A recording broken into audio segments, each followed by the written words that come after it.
It's okay. Off your mind. It's okay. Off your mind. Chai! Now wow, people wey suppose talk truth to power don't off mic. And if we talk, now 500,000 they go summer us, call them hate speech. But fear not, Maiyegun don't come. Him go torchlight every corner, nooks and cranny of all these bad people where they spoil our country.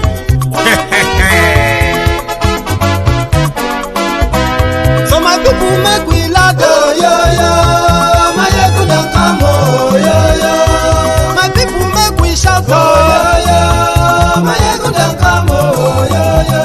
Maiyegun don't come, man of the masses, oh yo yo. Maiyegun don't come, oh yo yo. Maiyegun Diary Politico, oh yo yo. Maiyegun don't come, oh yo yo. This one not the off in mind, oh yo yo. Maiyegun don't come, oh yo yo. Can in the touchlight every corner, oh yo yo.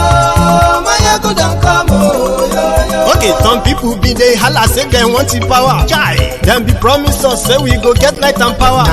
Them hustle sote they can't get the power. But now they know they do anything with the power. Every day, dollar just they get the higher power over naira. See them talk say make we off mind, but thank God say Maiyegun don't come. So my people make you laugh, oh yo yo. Maiyegun don't come, oh yo yo.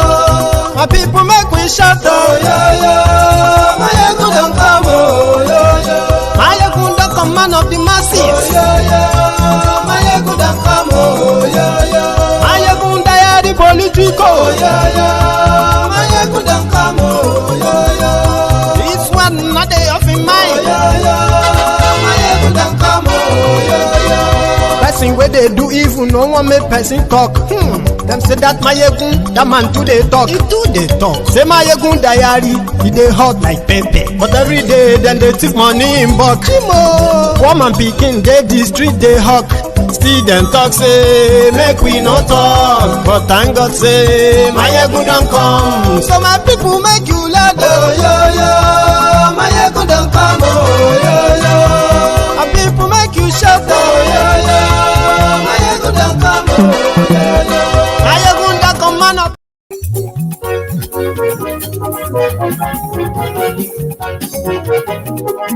Hello there.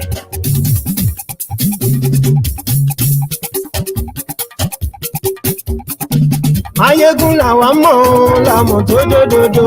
Good morning to you, good afternoon to you, and good evening to you from wherever you are watching from. It is Maiyegun live.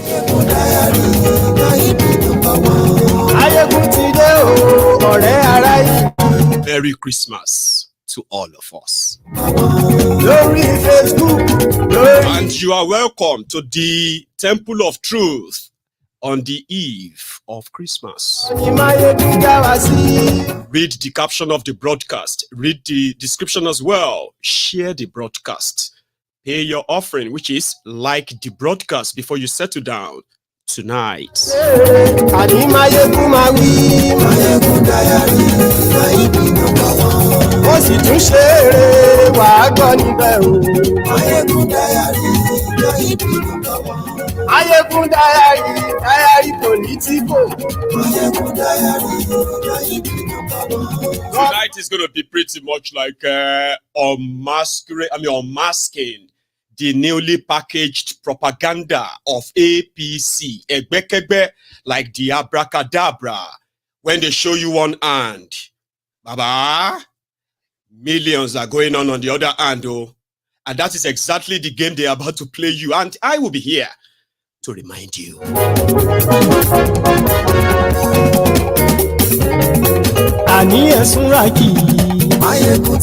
APC destroyed Nigeria. Sote. Tomorrow, for those who have money, tomorrow is Christmas. But for others, tomorrow is Monday. Ask your neighbor.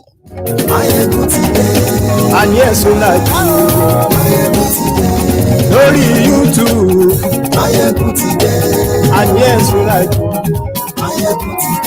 Ọba bá gbé wúrẹ́. And yes, right. Now they have been, they are discovering billions and trillions stolen by Emefiole, and they have started mentioning some other names too. Why they are doing that? Their own bazaar is going on like tomorrow no day.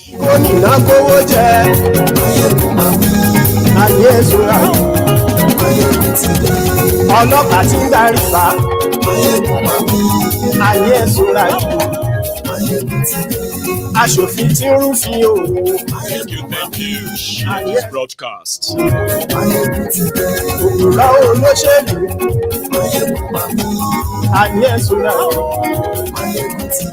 Ọ̀jẹ̀lú ẹ̀ súnragì. Ayé ẹ̀ súnragì.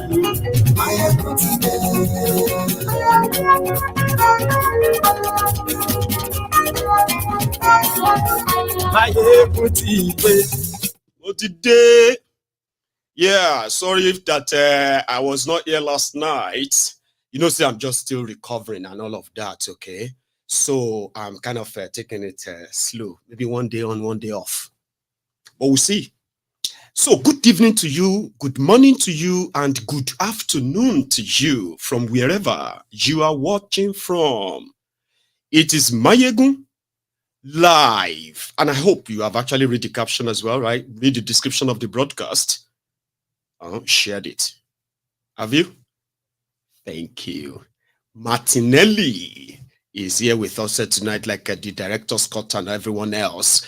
So, ladies and gentlemen, I don't know what you have probably preoccupied yourself with in the last 24 hours in Nigeria, or even outside Nigeria.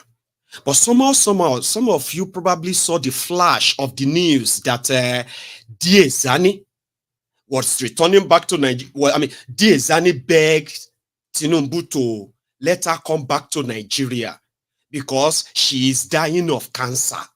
And she didn't want to die of cancer, so she is ready to confess. She is also ready to tell Nigerians where those people she gave the money to, money she stole from Nigeria. Did any of you kind of know? 100 happened though. Yesterday and this morning, since Tinubu's investigator that is not investigating Buhari, since he started dropping snippets from whatever investigation of Emefiole they are currently doing, as they are pulling the, as they are pulling the weed is pulling the bush. However, it's all, somebody said something 2 days ago here that it is probably a scheme put together that will make it that even Emefiole is also part of that. Things that is not kind of real. But before I get fully into all of that, let me tell you something. If the investigation of Emefiole is done for the sake of justice, it would have been to your own interest. The Nigerians whose money, wealth, and the economy they plundered. So, if this is about justice, some people are saying no, it's not about justice. It is about revenge. Others said that if Emefiole is not in on it to make it look like you know what I mean, something that you're going to take the fall, blah blah blah stuff. Emefiole once ran away from Nigeria, if you remember, for over 6 months until Buhari reassured him and he came back to Nigeria. So he went to Nigeria to be arrested and to face all of this. So some people believe that no, it was all arranged, Maiyegun. So that said it's revenge. Others, but one thing I want you to know watching me right now is this. If to say the investigation of Central Bank of Nigeria, which Buhari and his family turned into their piggy bank, if it's about justice, it would have been better, but it is not. I know a lot of you may not remember because of your Stockholm syndrome deceased. Okay, so you may not remember much about all the dramas that surrounded that of Dasuki. If I ask you today, where is Dasuki? And for all you heard that Dasuki stole 2 billion, shared the 2 billion to PDP through Jonathan Womaniabi. Today, when you now look back and see what Buhari and his gang, what they've done to Nigeria, you begin to look like, okay, where is Dasuki today? Because Dasuki's own looting or whatever involvement will become second, like so tiny to what the likes of Buhari and the rest eventually did. People who use Nigerian foreign reserve as collateral. You have 33 billion in your foreign reserve. You went to America to go and borrow $24 billion against your own foreign reserve. Who does that? They illegally printed over 27 trillion naira. The money that all of them shared, including Tinubu. Yes, now they gave him 2 billion vans. That's part of the money that Emefiole was printing now. 27 trillion naira illegally printed. Buhari approved. Tinubu collected part of the money in 2019. So, Emefiole printed the illegal money, shared it among all of them. But the investigation of Emefiole is yet to actually arrest past governors, present governors, past senators, present senators. Because you know what? Just this May. Now May, was it May? June. No, it was May. May 27. National Assembly in Nigeria. They convened and they said all of the monetary actions of Buhari, including the printed money, were done legally. Have you forgotten it? This one is just 7 months ago. What they are holding Emefiole for right now, that's why I say it's not about justice. Sure, you understand? It is to further deceive you, the gullible idiots that believes that APC, Egbekegbe, can fight corruption. Then you are following them in their propaganda. Emefiole has 549 million pounds sterling fixed in a UK account. What is the name of the bank? What is the bank account number? No. It just had the money there. Fixed. Abi, there's suddenly the same. Now, when people started asking questions like, you cannot hold Emefiole and not bring in Issa Funtua, dead or alive. Which other one is that? Mamanda Uranio, dead or alive. Buhari, dead or alive. Aisha Buhari, dead or alive. Yeah, our own brother who manned the Nigerian printing and minting company or Pressy. This boy, this man, arrested the phone. Sure, you are just playing on the minds of the gullible morons called the Nigerians. It is not about justice. You will be too dumb to think Tinubu is investigating the Central Bank of Nigeria of corruption, and it's because they wanted something called justice. You'll be too dumb. I don't care how old you are. Sure, you get. But we who knows their propaganda very well, the distraction that comes with all of their lies, when you begin to ask them for facts, add evidence, they go turn them to fight. They begin to attack and abuse you. Shut up your mouth. They cannot release all the details. Yeah. But you can release the propaganda parts. The ones that doesn't need any kind of evidence, just say it. We have just found 500 million pounds sterling inside the graveyard. Oh, we've just discovered Ghana must go of 2 trillion naira cash in a GP tank. So the typical Nigerians can begin to feel like, oh, our politicians are so mad. Our politicians are so criminal. But when you now ask them, where is that? You remember that 800 billion that they said they found in a septic tank? Where is that money? Don't stop asking that kind of questions, okay? Governments cannot disclose everything. Weary. 800 billion, what small money?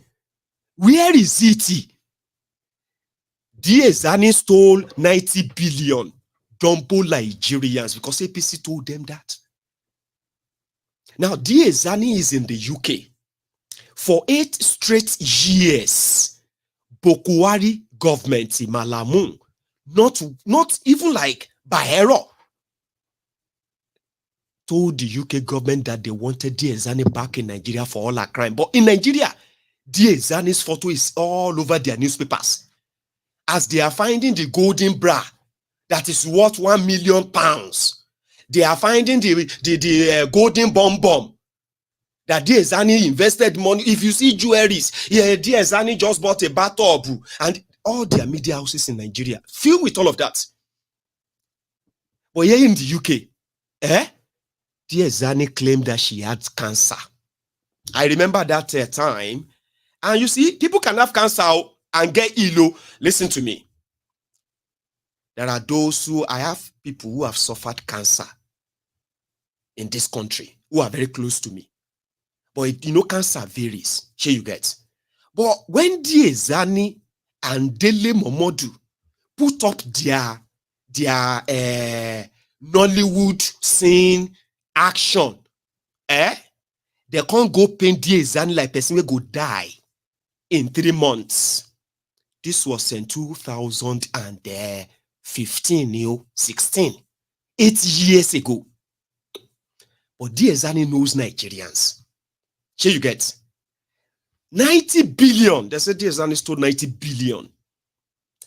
And we were beginning to look if Nigeria could manage to get that $90 billion back. Hey! Buhari, please chase this woman, collect the 90 billion. At least your investigation showed that there is 90 billion. You must know all the accounts. Write all the countries and tell them that this money was stolen because there was no 90 billion. I'm not saying Diezani didn't steal you. Nigeria no get 90 billion cash that one person can take from Nigeria. No, that is why you see them as they are like cancer. Your Nigerian politicians, the traditional rulers, your elites, the rest of all those gangs who are in charge of your wealth. They are like cancer.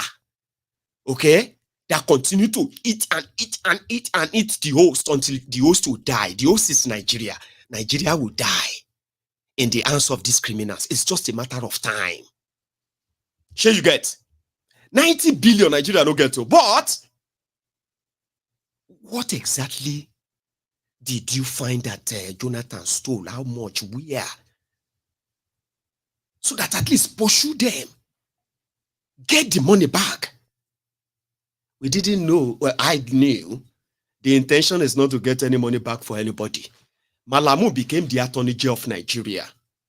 Diezani was enjoying herself here, but every money traced to Diezani's associates, friends, Nigeria and outside Nigeria. You know their story, Abi? Malamu was interested in actually cornering the loot for himself. And he did. He did. Most of the supposed loot they told you they were looking for then, if I ask you today, where are those loots? Some of them, APC, they said they have used the money, they have put the money into buildings, into school, into construction, into rail, into road, into this and that, because that was what Buhari told them. They said once they will chase all the thieves, they will collect all the stolen money, and they will put it back in the Nigerian purse so that they can now use the money to construct road, blah, blah, blah, blah. APC, looted the entire penny that went back to that country. They stole every penny. There is no account for one single penny collected from looters. Because you know why? Ask all this APC Abobaku. Ask them, Diezani, they go turn them to fight. Ask them, say, how much did Buhari recovered from looters in 8 years? If they manage to give you a figure, because they can't, ask them, where is the money? They will turn it to fight. What do you mean, where is the money? They have used the money now. They have added the money to... Listen to me, you cannot just say that. Nigeria writes budgets. in their budget, they talk about where they are going to see revenue. They talk about where they're going to borrow money and how much they are going to borrow. Where in any of it, if Buhari's budget stated that $5 billion returned loot has now been used for this purpose anywhere in 8 years, because it doesn't exist. None. So why they were deceiving the gullible morons, typical Nigerians, that they were fighting corruption, they were looting Nigeria like, say, Nigeria was coming to an end in 2023. They were looting, like never seen before. But you, all of you are seeing the result today now. Are you not seeing the result now? That is the one Tinubu is investigating. Abi? But he's not going to, he doesn't want to say he's investigating Buhari, because he's not investigating Buhari. All these people did all of that thing because Buhari only approved them. He didn't know much about them. He has no clue. They are either they deceived him, or they manipulated him, or they forged his signature, or this or more. So we were now asking questions about, okay, if you want to investigate Emefiole central bank, that means you are investigating the core art of Buhari's corrupt government. Now, would you agree, all of you Olori Brukus who have been camping on MaiyegunSDiary Politico, the rest of you will remain 8 solid years. You are spending your hard-earned money to come and defend Buhari on MaiyegunSDiary Politico. Now that 8 years has passed, Nigeria has become bankrupted. Buhari's government has proven to be the worst and the most corrupt ever. What do you have to say to me? Well, I know say Olori Bruku yo ni son kokon. I know, no expect, yeah. You don't have to say anything because you as Shiris have started camping behind Kolu. Now you want to use Emefiole to catch, to do your Dasuki 2.0, so that now Diezani again. Have you all forgotten that it's like every year, every time you talk about the corruption of APC, you remember that time now? They will just say, Diezani. They will just bring all these things about Diezani. Abi? We now started asking them that, so you are saying that Buhari was a dump after all. You are saying that Buhari was just a crook after all. Suddenly, they don't start another propaganda. Me, more beat Diezani she to one way again. This Olori Brukuso. So they said Diezani. Now EFCC startamo. They hear this. They said Diezani is begging EFCC. Also begging Tinubu. The President Tinubu. I have cancer. And before I die, I want to confess. Everything they said, I did everything. And I am very sorry. Okay, I want to come back to my country to come and help President Tinubu. And I gave $9 billion. Part of the money I stole from Nigeria, I gave $9 billion to the current guy who is the governor of Zamfara. They says Diezani said they should help beg Tinubu and also to beg EFCC to let her come back to Nigeria. And she's now ready to cooperate with Nigeria and tell them where all the money is. Lórí ọ̀rọ̀ Emefiole, you know, lórí ti Diezani ti sáré wọnú ẹ̀, ẹ̀yàn ṣiyèrè ẹ̀dá yìí. Kia, $9 billion. Diezani gave the current governor of Zamfara $9 billion from the money she stole from Nigeria. Meanwhile, when this Buhari were going after the associates of Diezani. You remember that Aluko guy? What's that guy's name again? Aluko and the other one. I've forgotten their two names. These two guys were the prominent, mover for the Ministry of Petroleum under Diezani at the time. So when they were going after, they went after, you see the current governor of Zamfara.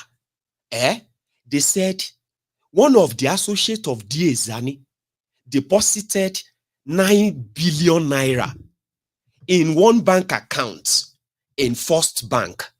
So because of that, the EFCC, Nigeria EFCC under Maguluta Kruku said they confiscated, they kind of froze the account. So it became a legal thing between First Bank and the EFCC. So at the end of the day, the money, the money did not belong to Diezani. So therefore, the court now ruled that EFCC should lift whatever it is on the account and all that on the money. And that was the end of it. Almost 9 billion naira, about the $9 billion last night. You know, yeah? EFCC on Instagram. Diezani said, I gave 9 billion. And my boy, they listen. He said, Diezani said, I gave $9 billion to that guy. And that guy betrayed me. He is one of those who use the UK government to keep me under arrest here in the UK. I want to beg President Tinubu to please let me return to Nigeria before I die. I can show you where all the money is. EFCC. APC, Egbekegbe, as usual now. Well, good job. President Tinubu is just not making any noise. They are trying to sanitize the clinical. But by this morning, I don't know when people started reacting, including that governor, that guy in Zamfara now. In fact, before I get to that, so immediately they dropped the Lamba yesterday. APC. And I think, okay, the guy in Zamfara is a PDP governor. What is the guy's name again? Something Bago? Is it Bago? No, not Bago. This Zamfara guy is the one that defeated Matawale, the APC governor that stole 50 cars, 50 vehicles when he was leaving the office. Right. Dauda. So the guy is PDP. It's making sense now because suddenly I just saw the Lagos Abobakus. They started again. They started immediately. The EFCC dropped that yesterday. They started turning to look at Emefiole. Emefiole is Igbo. Diezani is Igbo. These are the thieves who always stole money in Nigeria, who always kiniko. Then other people came, they said, no wonder that Dauda said he's the richest governor in Nigeria. So it is Diezani's money, it's Nigeria's money. Now see, now Google punish all these PDP people. PDP, these are the people who are trying to build they want to build their propaganda of failure on the imaginary corruption fighting which Buhari rode on for few months. It didn't last long. Now only deluded idiot believes that Buhari was kind of fighting corruption and they said corruption was fighting back. They came back, they said the corruption is fighting back. Ow! You have a order of thieves. Who were actually just packing whatever they could pack, printing the money they could print, destroy the country. And you turn around, you say corruption is fighting back. So they started building that on it, and I knew. Because we were asking them, Abba, don't say you are probing Buhari's government, you're thieves. Stop saying you are investigating Emefiole and 12 others. They said Emefiole use proxies to buy 3 banks. Should they make a sense? Eh? I'm not saying Emefiole Frere should not die by firing squad. Sure, you get me now? Firing squad is like doing them a favor. You get? Park all these rogues, put them in a single room. Lock the door. Let the last person turn off the light. You get what I mean? Because of the kind of trauma they have subjected millions of people into because of the agreed. Sure you get? But they are cooking their lies and propaganda, and the gullible morons are already sharing them. They are already buying them, hitting them hook, line, and sinker. And I am here like,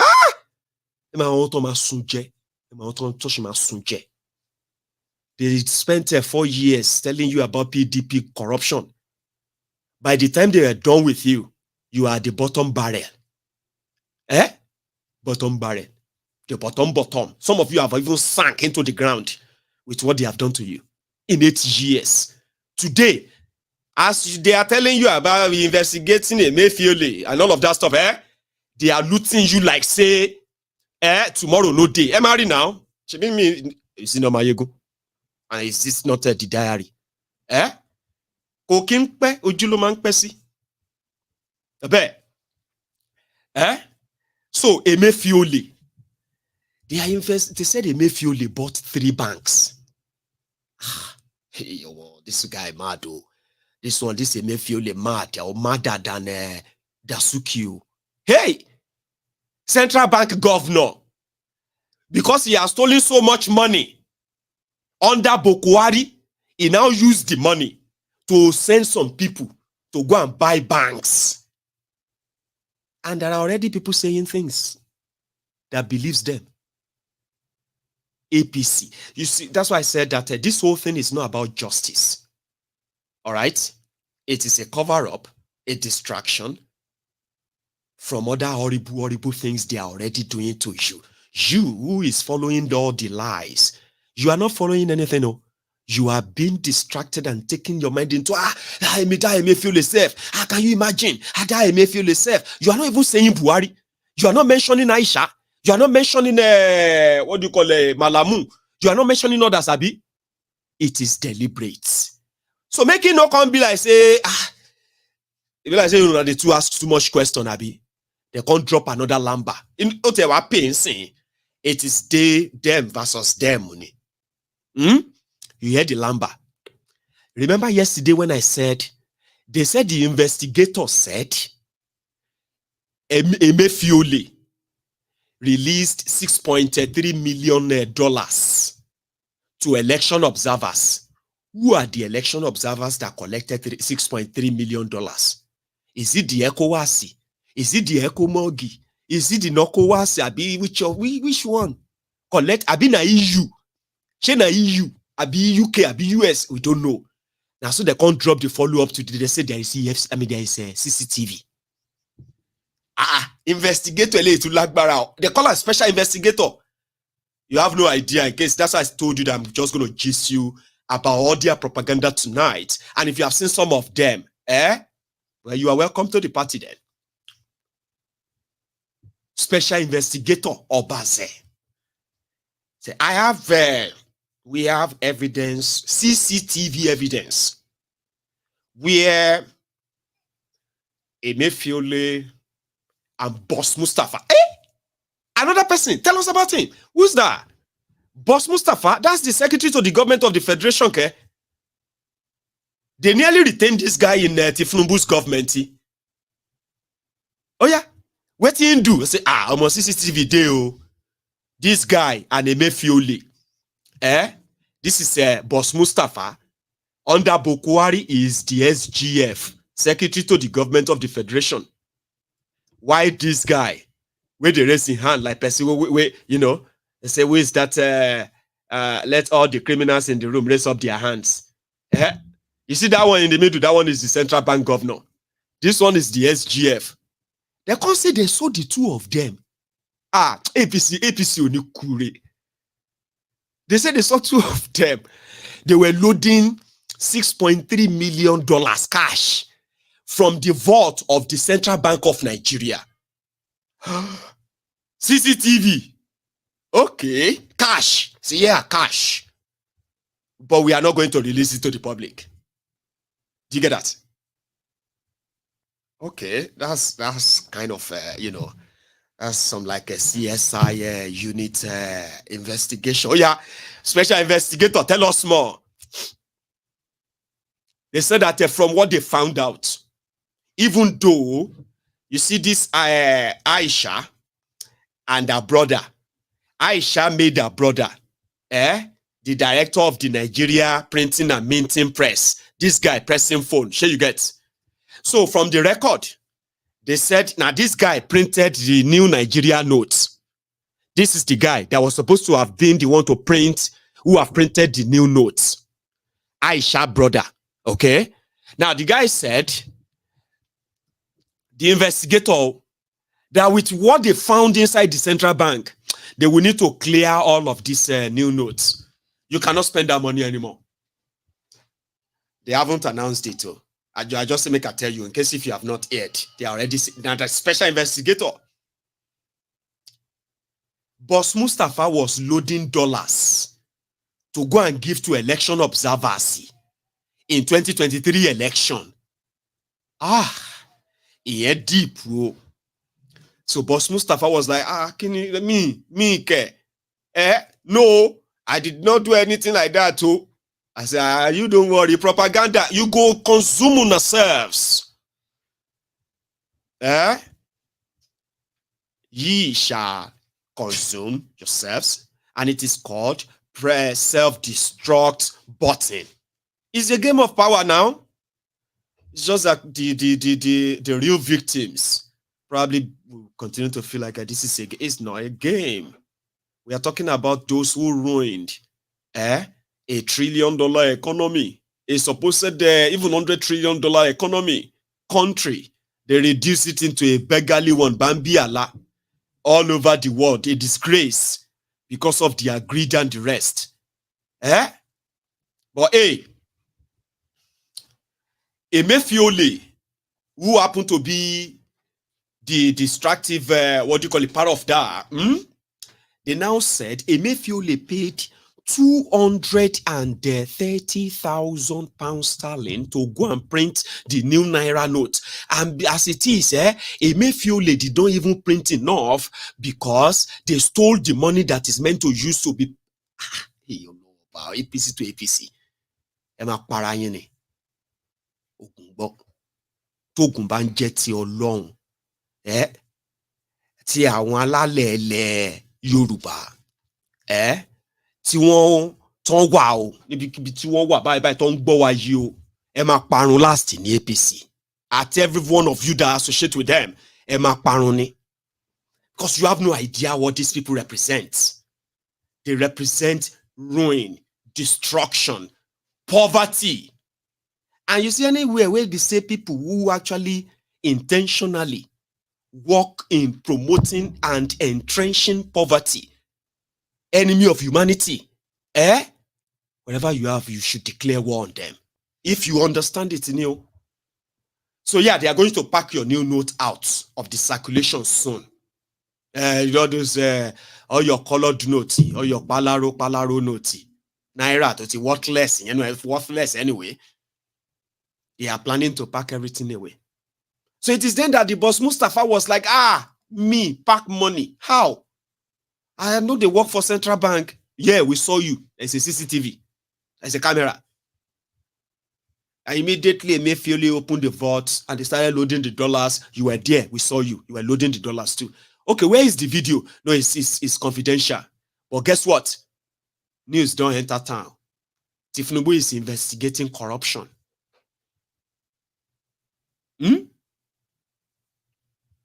But while you are waiting for investigation of Emefiole, like I told you, 87.5 billion naira is gone. Any pay? 87.5 billion naira is what they said they have now shared to all of you, the poor Nigerians. You want to back 25,000 naira, want to paroko back 25,000 naira, what you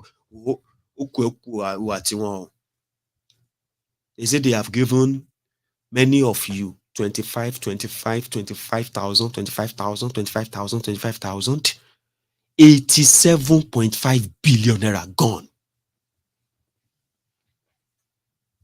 Should we are still chasing, they are investigating corruption, Abi? Even Remi Werekwe, what's that woman's this thing again? I remember one Mendoza, Teresa Mendoza.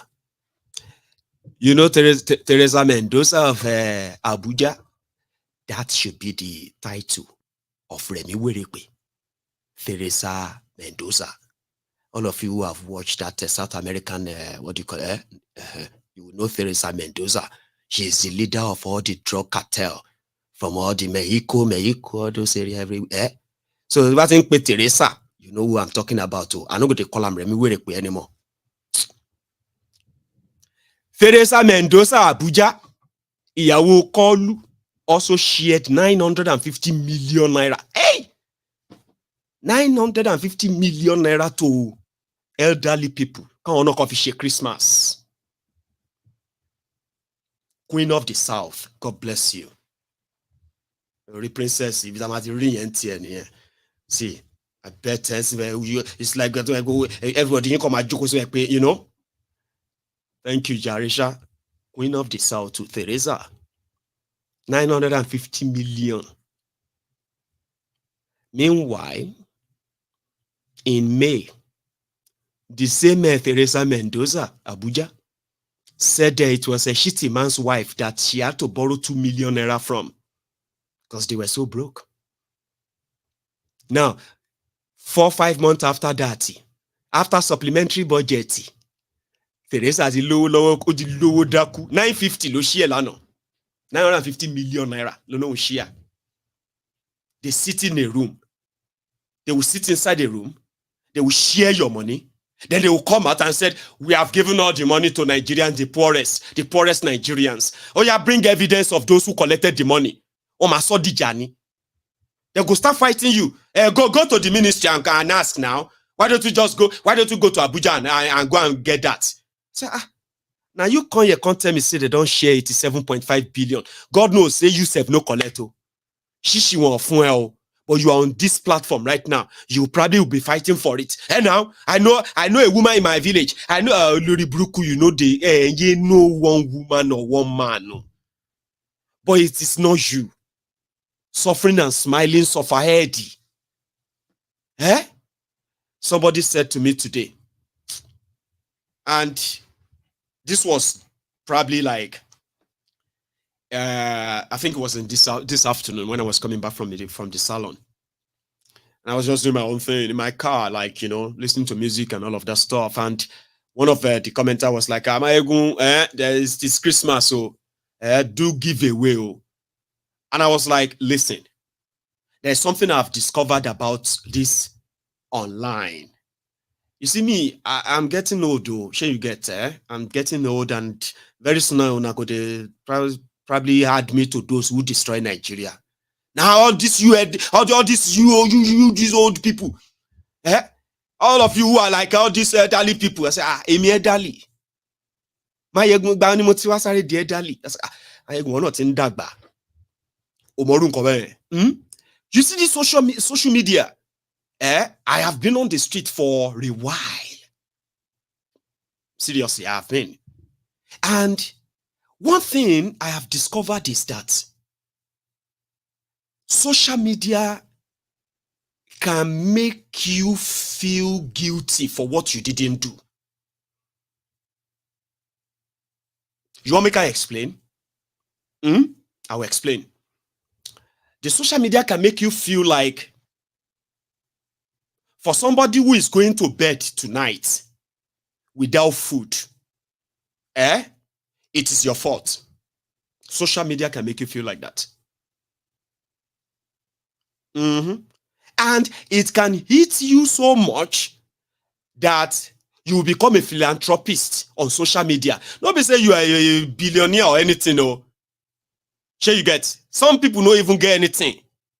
But social media will just give them that kind of boost and say, I feel guilty for them. I think I just feel bad. I just felt like we should. Oh, I just sort of, Then some people will begin to feel like, I just want to help people. I hate people suffering. Maiyegun, people are suffering so much. Hey, please, if 5,000 naira is not too small for you, can you please send your account so that I can give 20 people for 5,000 naira? Then you will see like 1,000, 5,000 comments. And then when you finish sharing to 20 people, 5,000 naira, 100,000, your 100,000 naira is gone. You begin to have the urge of, next time, when I want to do next time, I'll try and do 30 people. When you do 30 people, then you begin to feel like, man, people are suffering, Jesus Christ. When I do again, I'll do 100. Which is the philanthropy story, social media, feeling guilty for the failure of, feeling guilty for people's decisions. Decisions need consequences, yummy. Oh, get. When you make decisions, right? Decisions have consequences. And that is why when you make this, if you are old enough to make decisions, that means you are old enough to take responsibilities for them. So what I now discovered is that when you now get used to that, then you begin to feel like it is now your responsibility to care for people you don't know, you haven't met, you may never meet, but you are connected and you're just always worried. Then I now discover that sometimes we are doing all of that to make ourselves feel better. When you sit down and you just be like, man, I just have this 1 million naira. And I just bought myself a nice car. And there are other people out there who have not eaten since yesterday. Now, if they see me driving my new car now, they will just feel bad. And I feel guilty that some people are suffering. People cannot eat. People cannot this. They cannot pay hospital bill. But me, I use my money to buy car. And I feel guilty that I have to go and buy. Okay, in order for me to feel better, let me just do giveaway so that I will not feel guilty again. Oh, everyone, I'm going to give you 500,000 naira to say, Maiyegun, well done. Maiyegun, God bless you. Maiyegun, you are the type of people we need in our society. Maiyegun, we are the kiniko. Maiyegun that is talking about the failure of your government. And Maiyegun that is also talking about those of you who have been enabling those failures. So Maiyegun is now the giveaway master. It is called double standard, hypocrisy. If anybody won't perish, make them perish. Do not feel guilty about anybody and begin to do giveaway on social media because you just posted your birthday. And look at you looking clean. Your family are looking great. Oh, you are wearing this nice one. Everybody is now messaging you in your inbox. Oh, you feel guilty. What about some people who have not had since yesterday? What about the children who are hungry now? Anyway, let me just do giveaway so I can feel better. So I can drive my car and not feel guilty driving my... What the hell? Don't get me wrong, I love giving. I do. And I still do give a lot. But I realize that if I want to give publicly, I will give through an organization that does their things publicly. Yoruba Union. If I want to do anything as Maiyegun, I will do them in my own small way behind the scene. She give away farm way to encourage madness. I have learned a lot. And I encourage you, don't fall into that trap. I've been there too. As they say, as you grow older, you're supposed to, they say life is a teacher. The more you grow, the more you grow, the more you learn in happy. Anyway, so I have learned that I won't feel guilty for whatever Nigerians or anybody is facing on this social media, we're all supposed to come and express either our happiness or our disappointment, frustration, aspiration, expectations.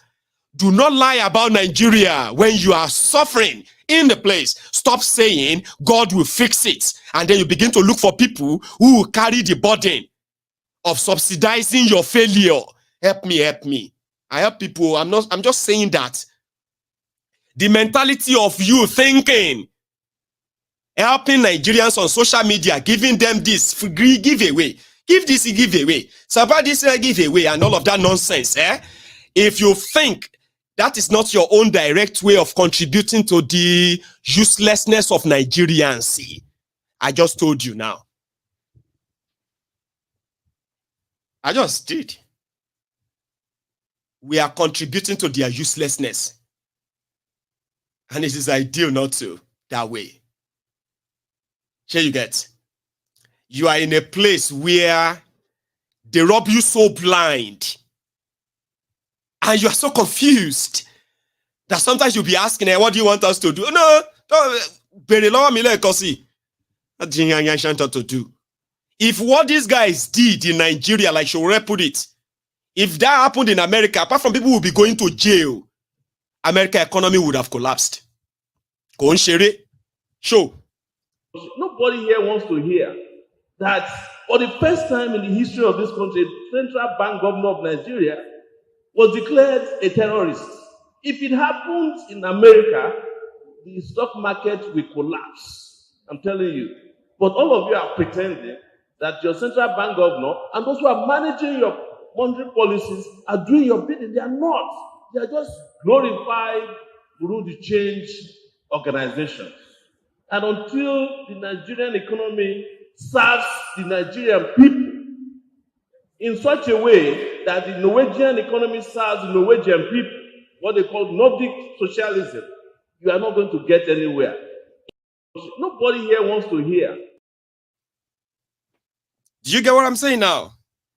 When people don't tell themselves the truth, and then they want to kind of act like, oh, they could use nicety to just nice it away. Doesn't work that way. You have to take responsibility. You have to see the seriousness of the situation. You have to understand it. By understanding how it affects you, directly or indirectly. You don't wish that away.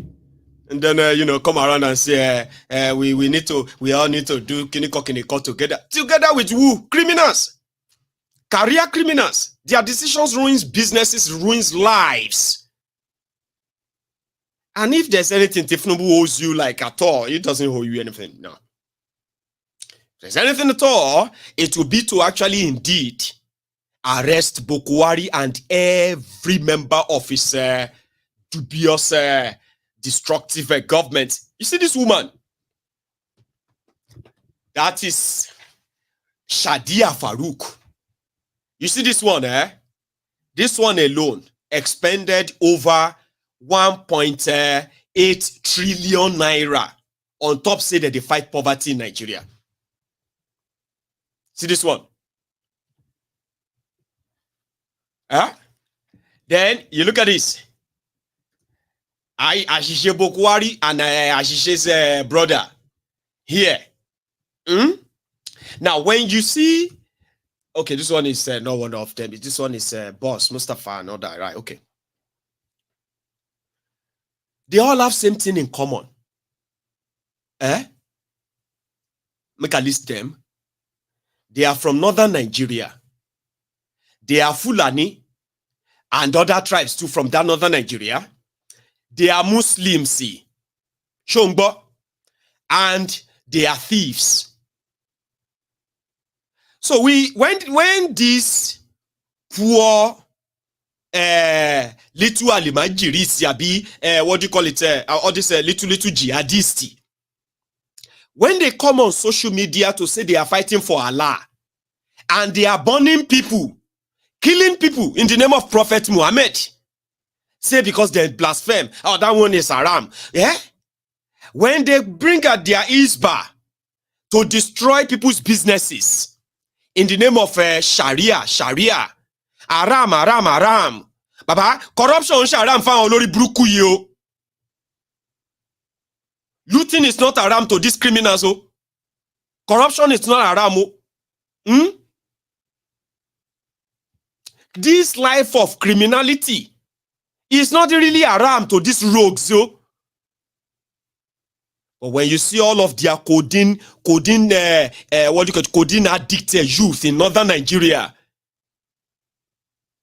ready to kill anybody because of somebody says something about Allah, and it is haram, and it is going to cause public unrest. The corruption of these rogues never caused any public unrest in northern Nigeria. Stealing is not haram. Child marriage is not haram. Corruption is not haram. We can't ask them, wetin go be haram? Poverty is haram, abi you know haram. But they said their religion is for the poor. Anyway, no? Religion is the opium of the poor. You have no idea what that means, abi? No? The poorer you are, the pretentiously religious you think you are. Be iya to nje sheto. Now so you go believe say you dey religious rich. You don't know. Now small when you are living the poverty, little by little. Now then you go come to realize say life is not really that difficult. Life is, it's not that hard. So do you still pray? Of course I pray. Pray. The name of the Father. The poorer you are, the religious you think you are, closer to God, talking to God. Maiyegun, wash your mouth. I can ask God to destroy you in 7 days. You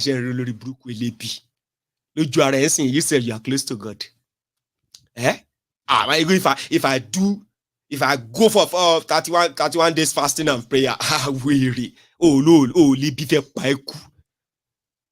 one for we cover. Don't try it. If I go if I go and check all of the other better well-to-do people. Nobody get time for that nonsense. Poverty don't share. And that is why they continue to hold you down there, so that they can tell you, say, God loves you. Because you self believe, say, God love you. You know they see God. When hunger, why are you? We say, pa. It could come be like, say, like they turn to darkness for your life. Like, say, maybe you no. Say, what you see? You go say, you no go talk, say you see God. Person we hunger won't kill. Talk saying they hear voice. God spoke to me last night. He called my name. If you don't hear the voice, it's not mad. But some of you who are like trying to run away from your own madness, when you are running away from what do you call it, the chaos created by this APC, the economy and everywhere, you are running away from it. Oh, Jesus save me. Allah save me. God save me. Come and save me, God. Then you run into the hands of lunatics with the hear voice. But they can also read Bible or Quran. Lunatics wait on the hear voices. Mad people wait on the hear voices. You call them your men of God, women of God, and the rest of them. Because your men of God have been hearing, they are hearing voices. Describe this for me. Shele normal. Shadeboye normal. Is this man normal? Do you think Adeboye as a Yoruba man is God told him that he could do this? Still by mad. Adeboye oba mad. Well, some said no be Adeboye mad though. They say that Olufon mad. You see that Olufon na Obao. And you see this stool of Olufon, whatever it is, right? As a royal stool, in Yoruba land. We don't know who is mad or who is not mad here. You get what I'm trying to say earlier? That you run into the hands of mad people in the name of religion. Okay? Just simply because how you are conditioned or programmed and the rest.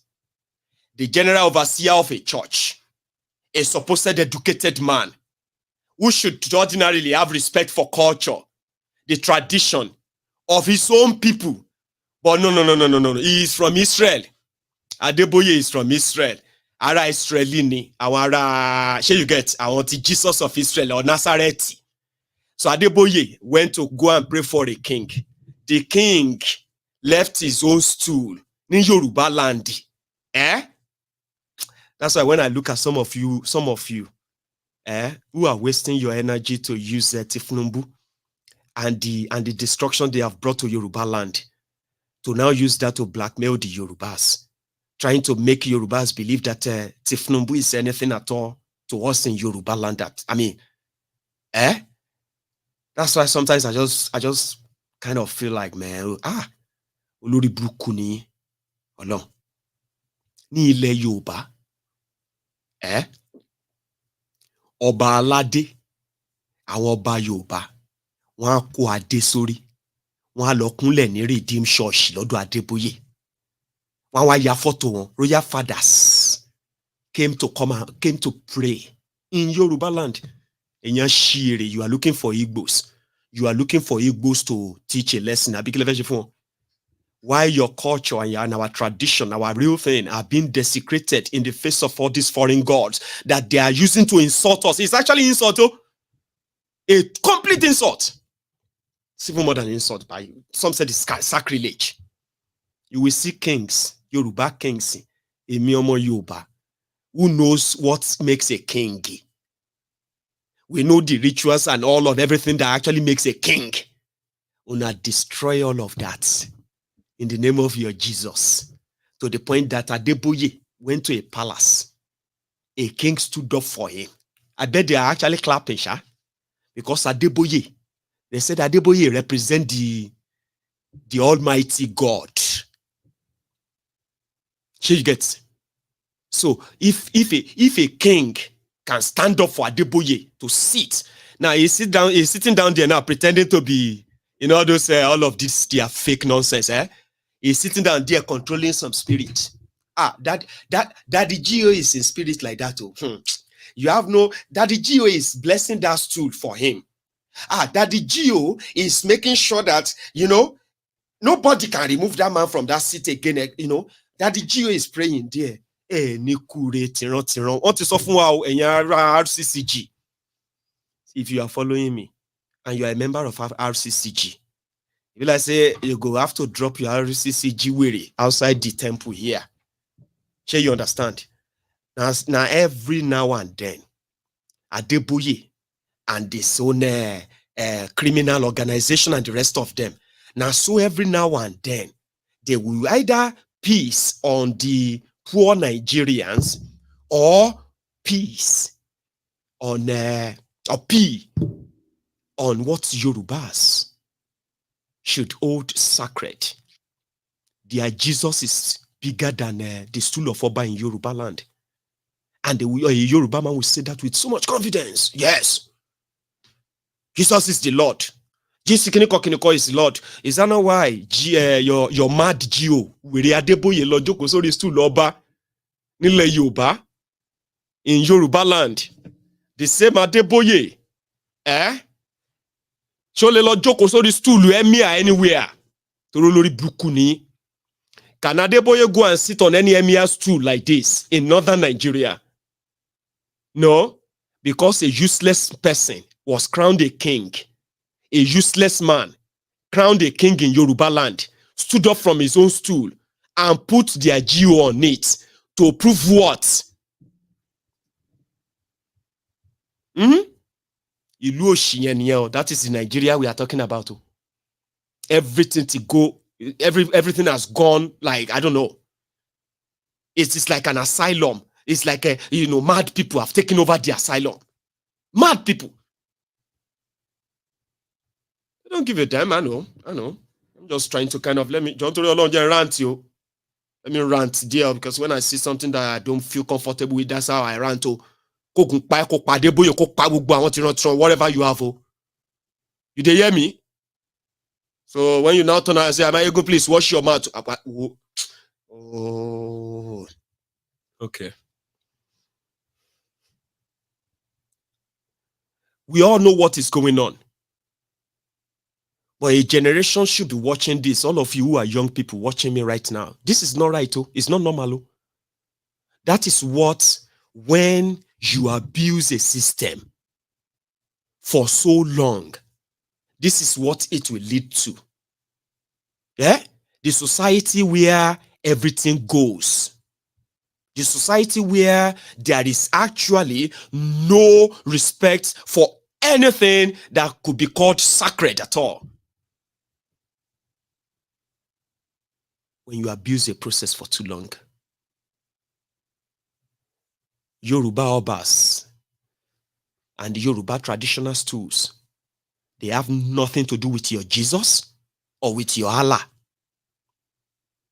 You can deceive yourselves for all you care. But we know better now, Sha, that it is only, it's not just our what do you call it, our freedom that we lost to those who put us in this contraption. It's like we have lost our minds too. Totally. And you will figure it out later. So that is on the side. Now, if we go a bit further, it is what I picked up from those who are going home to the eastern Nigeria. Ladies and gentlemen, when they talk about one Nigeria, how do you actually really kind of live with that illusion? How do you live with it? Now, I'll tell you something. You know, Nigeria has 63, Nigeria has been in existence since independence, which is 63 years, right? Do you know that currently Nigeria is in debt that is over 150 trillion naira? And when I say Nigeria, it means everyone in Nigeria is owing that money, including the Igbos. Do you know that in that 63 years, there is no single railway that connects the eastern Nigeria to any other part of Nigeria? Would you believe that? No? Or would you? Would you believe that, yeah? Do you believe that? No? Okay. It is true. They borrow money in the name of Nigeria. The busiest region when it comes to vehicular traffic all year round in Nigeria is between the west and the east. I'm using numbers now, facts. The busiest region with vehicular movement, when you say mass movement like that, mass transit, it is from the western Nigeria to the eastern part of Nigeria, then from northern Nigeria to the eastern part of Nigeria. And do you know, there is no railway that connects northern Nigeria to eastern Nigeria, to the ports right there in eastern Nigeria, including right there at the hands down in the Atlantic from that part of Nigeria? None.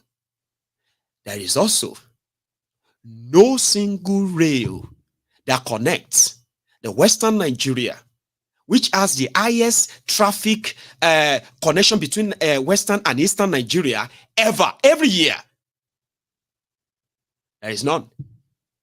But there is one Nigeria that could borrow money to construct rail line from Kano in northern Nigeria to Maradi in Niger Republic. And when they borrowed the money, guess who are those who are going to pay? Every part of Nigeria, including the Igbos.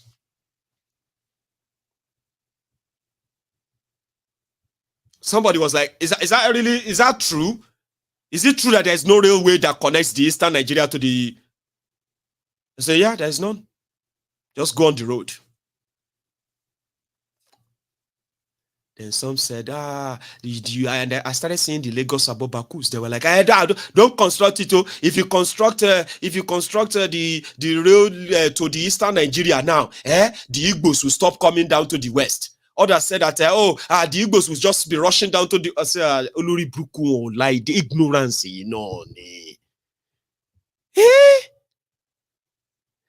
If you say you have one Nigeria, and because of the intentional political marginalization, we have held the whole country and the people down for 63 years. What could have been the biggest economic hub in the entire Africa, not West, was sacrificed on the altar of a political marginalization. Somebody said that about they have Igbo billionaires that could construct the railway. I don't know how to kind of explain that. I ask you, okay, are you still living that delusion called one Nigeria? And if what is one in that? What? Country of 200 million people with over 980,000 square kilometers of land. And you only have one seaport. And you think that is normal? 63 years of existence, 100 years of creation. You have no real connection to the busiest region in the country? And you are so deluded, truly. And that's why people like us are like, stop living the lie. Just ignore the old lies and let's tell ourselves the truth. Let us break it up and go our separate ways. Holding ourselves down, thinking we are holding others down. And a lot of you, because of the political, the tribal, or the ethnic, the ethnic division or divisive policies that you've been playing, will never make you understand the prosperity that has been locked away on this political vendetta or political marginalization that does nobody any good. Nobody. Nigeria is a poor country, very poor. And the criminals who are printing money for themselves, running a show there, they don't give a damn. As long as it remains so. But you, Tatanfo Ekiti, who has no sense, you also want the status quo to remain so, not knowing that as it remains, millions, including your own offspring, your children, they're going to be born into that poverty.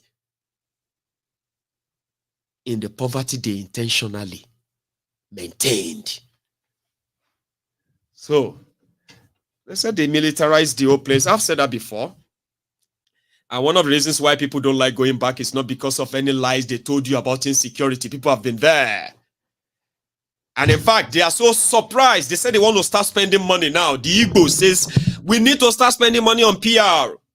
They told us that if you come to the East, this is what will happen. They didn't know that, in fact, this Tinubu and gang, they are among those who are spending hundreds of millions, if not billions of naira to continue to give out all this terrible PR about Eastern Nigeria. Hey, ESN this, unknown government that. Oh, they just come around and kill people. They just do this and do that. A lot of you believed them because you didn't know that this is also a propaganda. A propaganda to show that the Eastern Nigeria is a no-go area. A propaganda to make you feel like, why do you want, that's why the Igbos are coming or they are leaving the place. Igbos are not leaving the place the way they are making you believe. But when the economic situation in that region, which is politically motivated the most of the time, does not favor those who are residents, then won't you look out for an opportunity wherever else you can? And since Nigeria is programmed that way, that from the north, from the east, from the wherever it is, everybody is going to be moving down to one single location where there is a port, Lagos. So more people choose not to go back to that place because of the terror and the terrorism that the Nigerian government placed on them. They militarized the eastern part of Nigeria. And you will think that you are actually in northern part of Nigeria if you are going to the eastern Nigeria. The northern Nigeria, where they are kidnapping thousands and thousands, tens of thousands of people, and tens of thousands of people being killed, you will never see this kind of military checkpoints. And this alone is what discourages most. Since some of them have now preferred now to kind of, fly and all that. And then I started seeing some beautiful stuff from the eastern Nigeria. I'm like, oh my God. Oh my God. And some of them are actually saying, oh no, I would never listen to any of this social media nonsense about the eastern Nigeria anymore.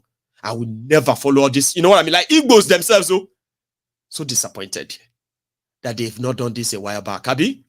So to that, see what it takes. See what it looks like to go to eastern Nigeria for holiday. If that is the same on your own, when you are going to your hometown, tell me. I get there in the morning, and I want you to know about my people. I want you to know about my people. I don't want you to don't have to for my people. No, excuse me, listen. I put up as a director in defense. This is not what the army is. Allow these people move. And I'm going to stay here till, let me tell you, this nonsense must stop in this country. Move. Go. Please, some people should go down. Every other people dismantle this. The problem is that there's a construction. Please, I don't control anything. No. I don't need you people again. I don't need you people here again. See, push out those things on the road there. We don't even see that road block there.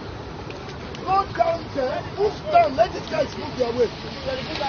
Everything that we need to do there. I don't know what you're talking about. Let's go. I said I'm pushing. What's going on? Allow that guy enter that line.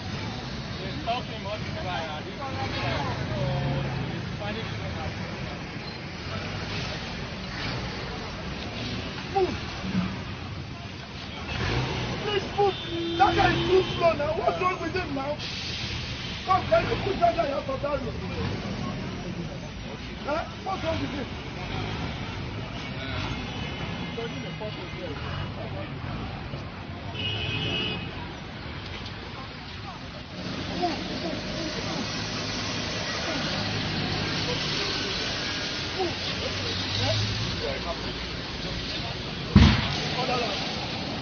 I put up as a director in defense.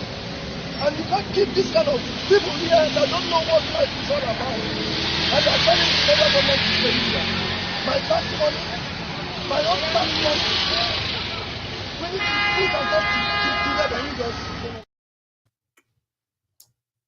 Chisra, there are many people who have been on the road for 2-3 days because they are going for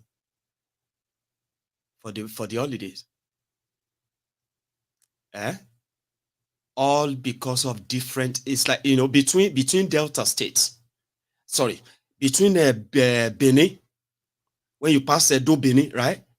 Between Benin and Onitsha, before you finally get to Onitsha Bridge, you would have encountered like 80, I'm not saying it, over 80 checkpoints. Ridiculous, Abi, because it's true. It is so ridiculous, right? That people will be moving like snails for days in traffic because they are clearing one, and they were not like, what are you doing? Why do you have to keep people on the road? Security, we are checking their back. People are coming home for holidays. Your job is to ensure that when they get to their destinations, right, there are security provided there. No, they are checking road every year. Since them born me, it has never changed. Do you really, what about the roads? There is no road. There is no road. East-west road, uncompleted for nearly 20 years now. uncompleted. And that's Nigeria for you. See, make I quickly say something here. I know say some of you ain't borrow. You know the year word. I say if I'm talking about, if I'm saying anything, whether now your pastor or your imam, no they tell me say, make I watch my mouth. You know the year word. And borrow. And listen, you they tell me say, make I watch my mouth. If I don't watch my mouth about Adeboye, waiting go happen. Tell us. Because some of you are so dumb. In the name of your Jesus, you are so stupid. And you don't know. What will happen to me if I don't keep my mouth shut? If I say something about Adeboye, what's going to happen to me? Something bad, Abi. You see? And that tells you that you are serving any God, Abi. Uluri brukuni. Ati wat Adeboye. Adebo uluri brukuni bubuyi. So your God is going to do something bad to me because I said something about Adeboye, Abi. So what does that tell you about that your God? Fellow Nigerians, this is just the beginning. Fellow Nigerians, this is just the beginning. That your God, Adeboye, and yourself telling me to be careful. So your God is a God that if you don't like somebody, or if somebody says something you don't like about you, or about your useless pastors, that your God will just go and, Abi, no be today una they come here, come they show your stupidity and madness. And I kind of understand. You cannot live, you can't be living in Nigeria, and not believe all this nonsense that you are telling yourselves. Una no de tire ni. She una no de tire. You come on to MaiyegunsDiary Politico, ma shekpe for pastor yin, ma shekpe for afa yin, ma shekpe for sultan yin, at me yin, at anybody. Once they kind of pass that boundary, to deserve a pay. Go de sin koto ma shele, nothing go happen. Ki lon she yin no? Everything, fear. Wetin una dey fear? Say make God, because you don't want God to say, yeah. Somebody sat on the stool, insulted that tradition there. You seen it. Only can watch enemy oni kure ati what Adeboye eni kure. So what's going to happen? Kilo Adeboye fe shake, kilo fe. So wetin he go do? He go call in Sky Daddy, Abi. Adeboye will now call Sky Daddy. Hello, Daddy. One small boy is trying to abuse me. Heavenly Daddy, I want you to go and teach him a lesson. What lesson do you think your God is going to teach me? What kind of God do you then serve? Your Sky Daddy that, what? That punishes anybody you don't like. Kini yato nuyi ati awon jihadist blasphemy. Because some of you have so much dark arts. And that is how you control the stupid people that listen to you in the name of your Jesus or in the name of your whatever other nonsense you are using to deceive people there. You know that? You scare them. You tell them what's going to happen to them. It's going to cost you. Or it can just suddenly make you poor. The boy, you can just pray like this. They go just deport you. Oh, repeat Yahweh. Some of you are even older. You are not young people. You know, when you are small, when you are younger, they can say things that will scare you. Oh no, I'm sorry. I don't want to. Please, God, forgive me. Please, God, I have sinned. Daddy, I have sinned. God, please forgive me. I have sinned. In the name of I have sinned.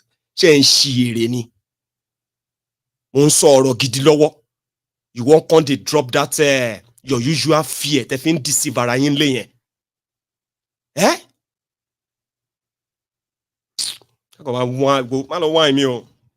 You understand? Sky Daddy when they talk about Adeboye, no the time say leave men of God. Tani men of God. Who are the men of God? Your pastors. Or some of you on social media shouting, doing all this your useless crusade. scamming people, collecting whatever you can get from anybody, Abi. So you want to come and tell me you're going to be careful about who? About who? Huh? May I tell you that one? No, nothing. 1 million because you are all evil on your own. You are all evil. There are some of you here for the past 5, 6, 7 years. They are still waiting for their God to do something to me so that they can say, hey, that boy, his mouth is very sharp. I know, say one day, he's going to say something to somebody that is going to have so much power and they're going to kill him. I knew it.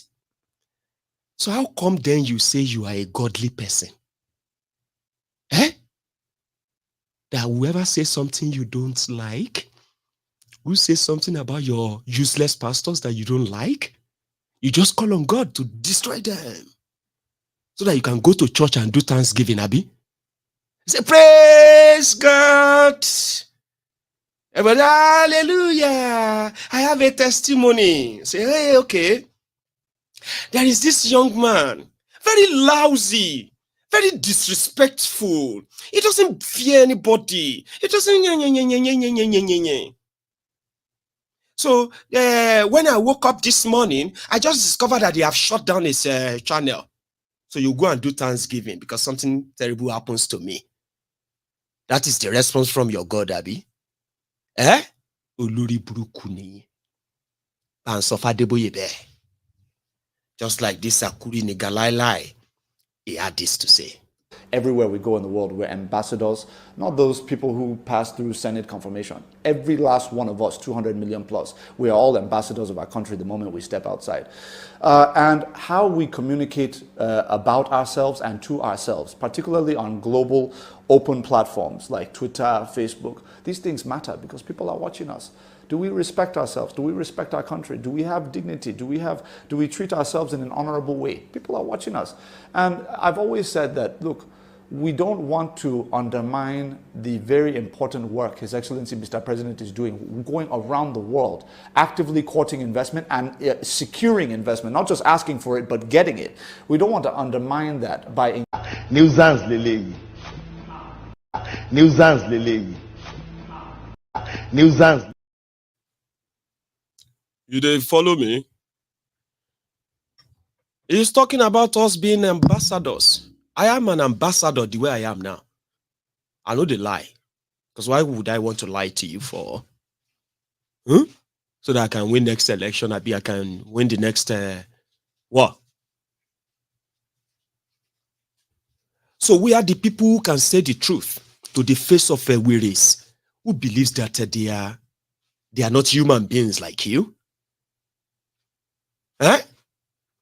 So when you have influence, when you have such power, like you have around when we had Martin Luther King around, then MLK. Today, they still use his own different speeches. I have a dream. I have a dream. But your pastors and the rest of them, what are they doing with your oppressors? The people that are supposed to be your mentors, they are your tormentors. And you are praying for them. They are telling you that, don't let them hear. Don't let Baba hear. Don't let this one hear. Let them hear. I've told you that none of us is living this world alive. Now all of us go die when we leave this world. Sure, you know, Sha. What is that thing that makes you feel like, that you can't say the truth to power? You can't speak the truth. You can't tell the people the truth. You can't stand for something that is actually real without deceiving them and telling them tales, lies. That's not been good, ambassador. That one's still a lie. That's why I say it's a nuisance. Akuri nigalai.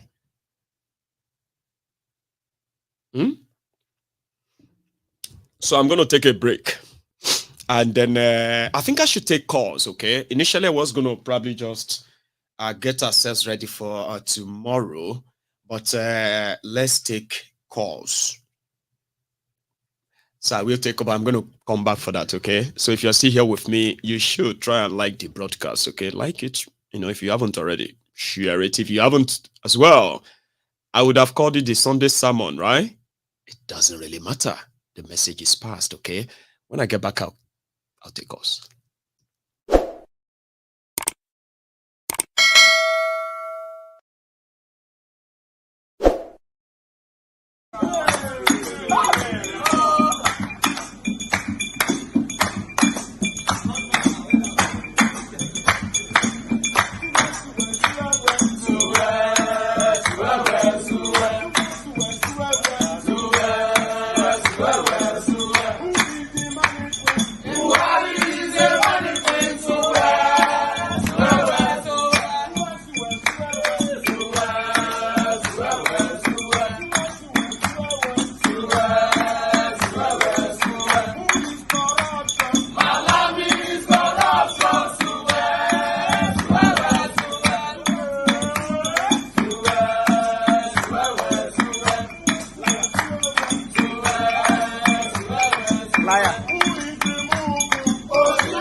Thank you very much, everyone. I actually have a caller, but before I take my call, I'm going to quickly say a big shout out to,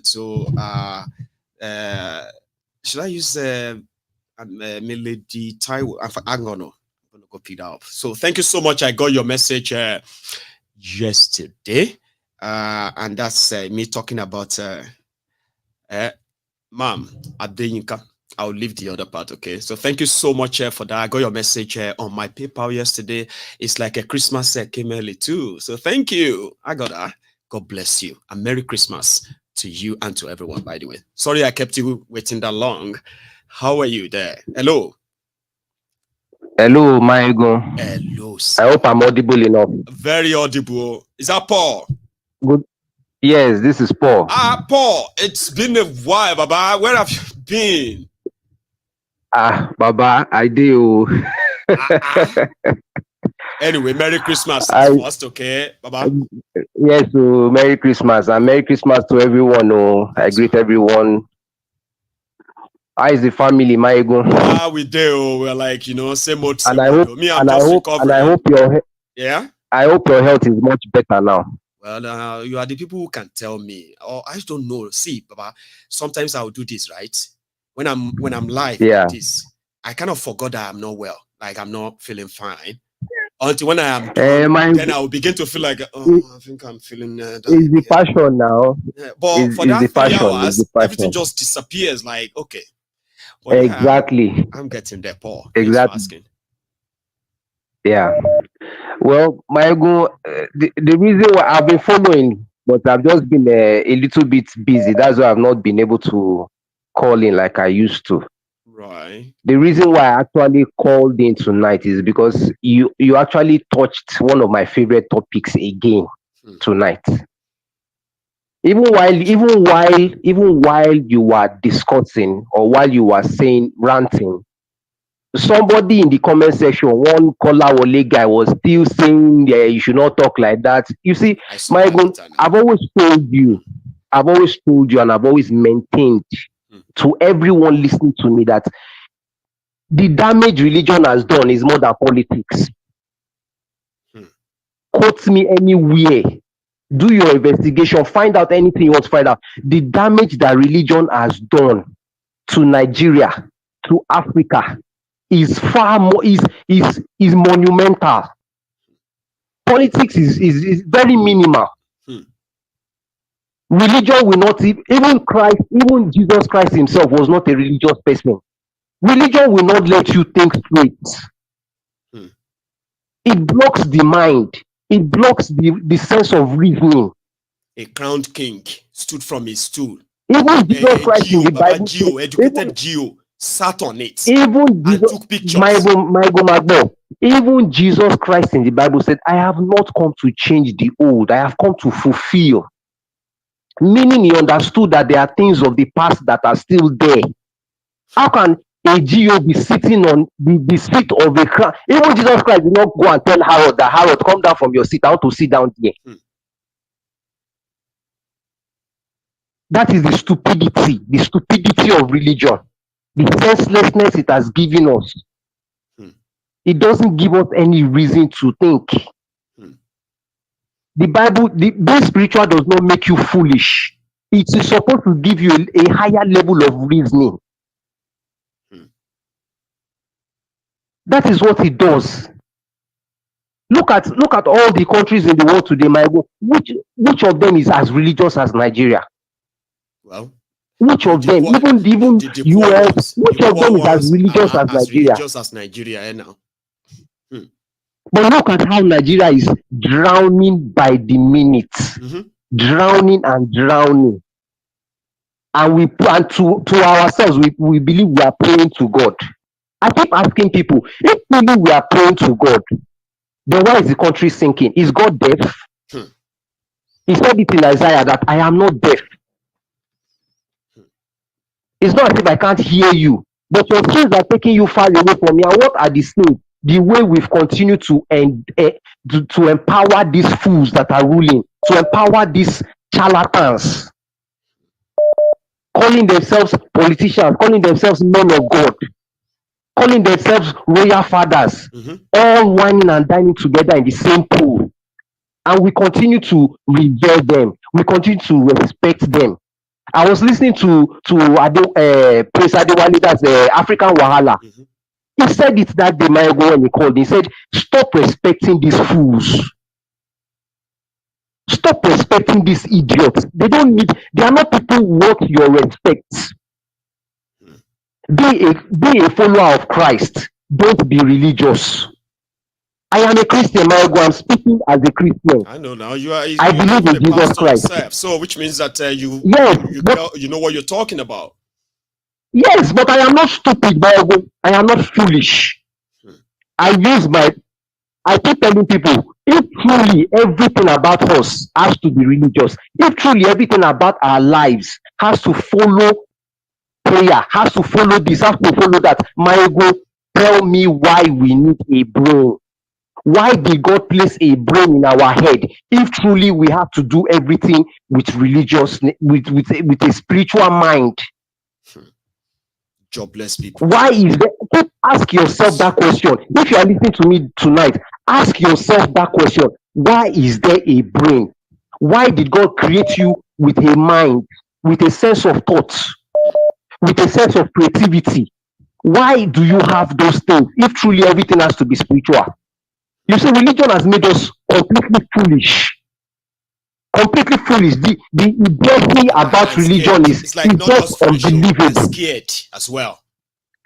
Yes. You mentioned Adeboye now, somebody wants to be wetting his pants. Who is Adeboye in the presence of God? Yeah. Every man has access to God. Yes. Go and read your Romans. God, the death of Christ has made us sons. We are now a sonship. Every man has access to God. Don't be stupid. Maiyegun, let me leave space for the others to God speak. bless you, Paul. I appreciate that. Sometimes, you know, when Paul calls in like that, it is to kind of a filling a void, and he does it so very much well. Another caller. Hello. Hi, Maiyegun. Hello, sir. How are you? I'm all right. First time caller here. Oh, how are you? My name is Chris. Chris, how are you tonight? I'm good. I'm calling from London. Bless you, sir. Please. Yeah.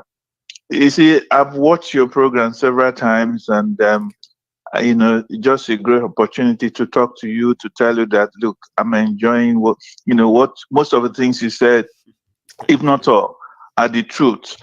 And one thing I just want to touch amongst many of the things you've said today is about the railways that has been, you know, they've borrowed billions and billions of naira to construct. The one that pains me most is the one that is from Daura to Niger Republic or wherever. If you tell me how many people, what will Nigeria gain from there? Because this borrowed money has to be paid back, isn't it? Yes, it has to by everybody, including the Igbos. But everybody. I'm from the East. So you can imagine if that money or whatever they use in constructing that rail from Daura to Niger Republic, they use that money to construct similar rail from Onitsha, from Port Harcourt to Lagos, or even, look, they will get their money. They will get the money back, the borrowed funds back. In triple fold, deserve. I'm telling you, that money will be back because our people travel. Yes. That is what the Igbos are known for. They travel a lot. So they will get the money back.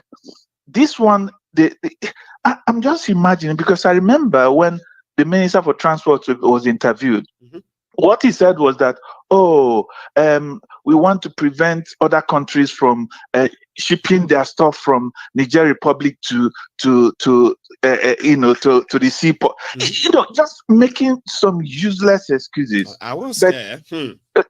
I'm sure you had. I've been keeping records. You see, everything that has to do with all of their rail contract and how much it costs when they borrowed, you will find every bit of it on this platform I've spoken about. God. And it makes that, you know, look at it. You could see the explanation made no sense. If they really want to realize the money they borrowed, they should have. The first one was knowing that our people, you know, the reason they know our people come to West, especially, is like you pointed out, is because of the seaport. The seaport. Any country that wants to improve should open their seaport. Did you see what they did? See, you see what they did to the Igbos, especially the Igbos that when they created Delta states. Yeah, they now added the Anioma. I mean, is that the Anioma people also? When they give them one local government or two local government that are of Igbo extraction, right? Exactly. They put them in Delta, right? So they are telling Biafrans that you know, if we want to divide Nigeria, Delta state is not Igbo, so therefore you have no access to the river. Or the ocean. And people are not, well, how do you speak? Go on. You also pointed out something last week. I listened to you. We pointed out something. The new Niger bridge, the second Niger bridge. Yes. You know, like you rightly said, they canceled the contract that, what's his name? Jonathan. He canceled the previous contract in order to look at how low the bridge. They redesigned it to what it is now. They can't even complete it. They can't complete it. Of course, now, but it's commissioned, isn't it? They've commissioned it without completing it. It's just, you know, I remember it was Shagari. Shehu Shagari. Is it Shehu Shagari? It was from him. It started from there. Started from there. I know. I was in Nigeria then.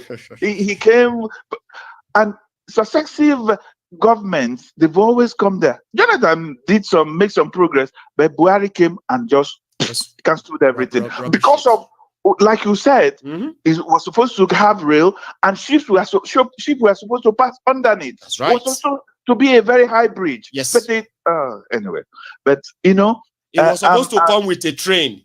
It was you see the current one, right? You see the current one, the first Nigeria bridge here, yeah. You know that one has a space where people, you know, cyclists can cycle around it, yeah. So what they were supposed to build was a very tall bridge. Yeah. That tall bridge will have a rail track on both sides. Okay. Then the river itself was going to be dredged, right? Yeah. So that ship can pass underneath it as well. Yes. Okay. Yes. Meanwhile, Yes. then there will be tolling on it, which is going to be for all the cars. They have lorries. Man, Yeah. I saw the design. Buhari said they should remove it. Meanwhile, Jonathan has already paid 100% counterpart funding for it, but he paid late. Yes. You see, the contract has to be rewarded so that they have their court. Exactly. They will have their court. You see, let me tell you, when I discuss Nigerian problem issues regarding Nigeria, I start having headache, start having migraine. Some people don't understand the core ruin of this because issue, you can right? see, you Some can people see. don't. Yeah, you can see that the issue with Nigeria is just leadership. You know, the other guy that spoke, the last guy that spoke, he touched an area that I don't want to go into, but I am very much aware. Religion. You've been careful, right? Religion. You see, religion. Yes. He has murdered Nigerians. Swear. He has murdered us. Jesus. No. Like that guy rightly said, Jesus did not come to bring religion. No, he didn't. He brought relationship. Relationship. That was what Jesus brought. He did not bring religion because there was religion before he came. That's right. And he said it. I didn't come to bring, but I don't want to go into religion, you know. But Nigeria, no, there are so many people who just don't want. It's too controversial for them. No, you know me. I'm a controversial person. What is controversial? You are right to point it out. You are right to point it out. It's not about religion. It is what, and the politicians, they are very smart. You know, they are very smart. Once it comes to election, they will bring religion and tribalism. Yes. So we start killing ourselves. Those who do not understand, because if there's no trap, why is government here progressing? Britain here, why are they progressing? Why? Because all those religion, tribal, they cut them off straight. You know, and then the other thing is that we don't even love ourselves. The Northerners do not love the Northerners. You see, the governors in the north, I mean, the leaders, the political leaders do not love the masses. No, so obviously. The Northerners have governed Nigeria for how many years? 47 years, my dear brother Chris. They are the poorest. Out of 63 years of independence. Is there any love there? Is there love amongst them? If you listen to House of Commons here when they debate, what do they debate about? It's about how to take care of the common masses. The people, yes. How to take care of the common masses. That's what they debate. When you listen to what is his name, your Senate president, what is his name again? Akwabiole. Akwabiole. My wife will kill me because I told her that Akwabiole is a thief. He's a thief. He is a thief. I'm telling you. Look at what he did as a governor and then NDDC. Minister of Niger Delta. Over 1.6 trillion naira is being investigated. Yes, our Senate president. I thought he was going to die the other day. I was praying, let him. But if he recovers and does not repent, he will die. Amen to that. So that, you know why I don't wish them dead? Wish them dead, Chris. Let me tell you. Why I don't really wish them that. Let me tell you. Let me tell you that why. It's because the person next to them who will take over when they die is going to be worse than them. So I always pray for the entire system to collapse and destroy. So all of them can perish inside it. That's why I don't pray for them. I don't pray for Tinubu to die because I know I don't have that power anyway. But immediately he's gone, Shittiman will be there. If Shittiman is gone, another worse will be there. So I would rather prefer the entire system to collapse so that we won't have all these rogues. If care is not taken, this one will collapse. Amen. This could be to that. I like that one. Because, amen. Don't use if care is not taken. Just say it collapse. Bless you, thank you very much. I'm really grateful to be with you. You have a good one, okay? Thank you so much, Chris. Now that's Chris from London. You know, I love Londoners. So here, hello. Amen. Hallelujah.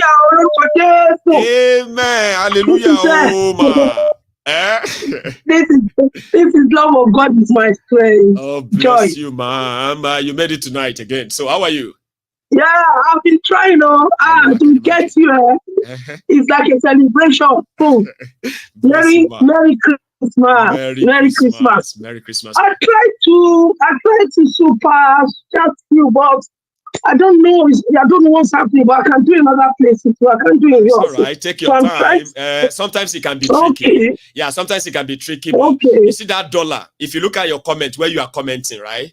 You will see. I know. If I do it, if I do it, it will tell me, it will cancel it. But I do it in other places. But what I'm going to do, if you can send me your paper, then I can put something for you. Oh, bless you. On this side.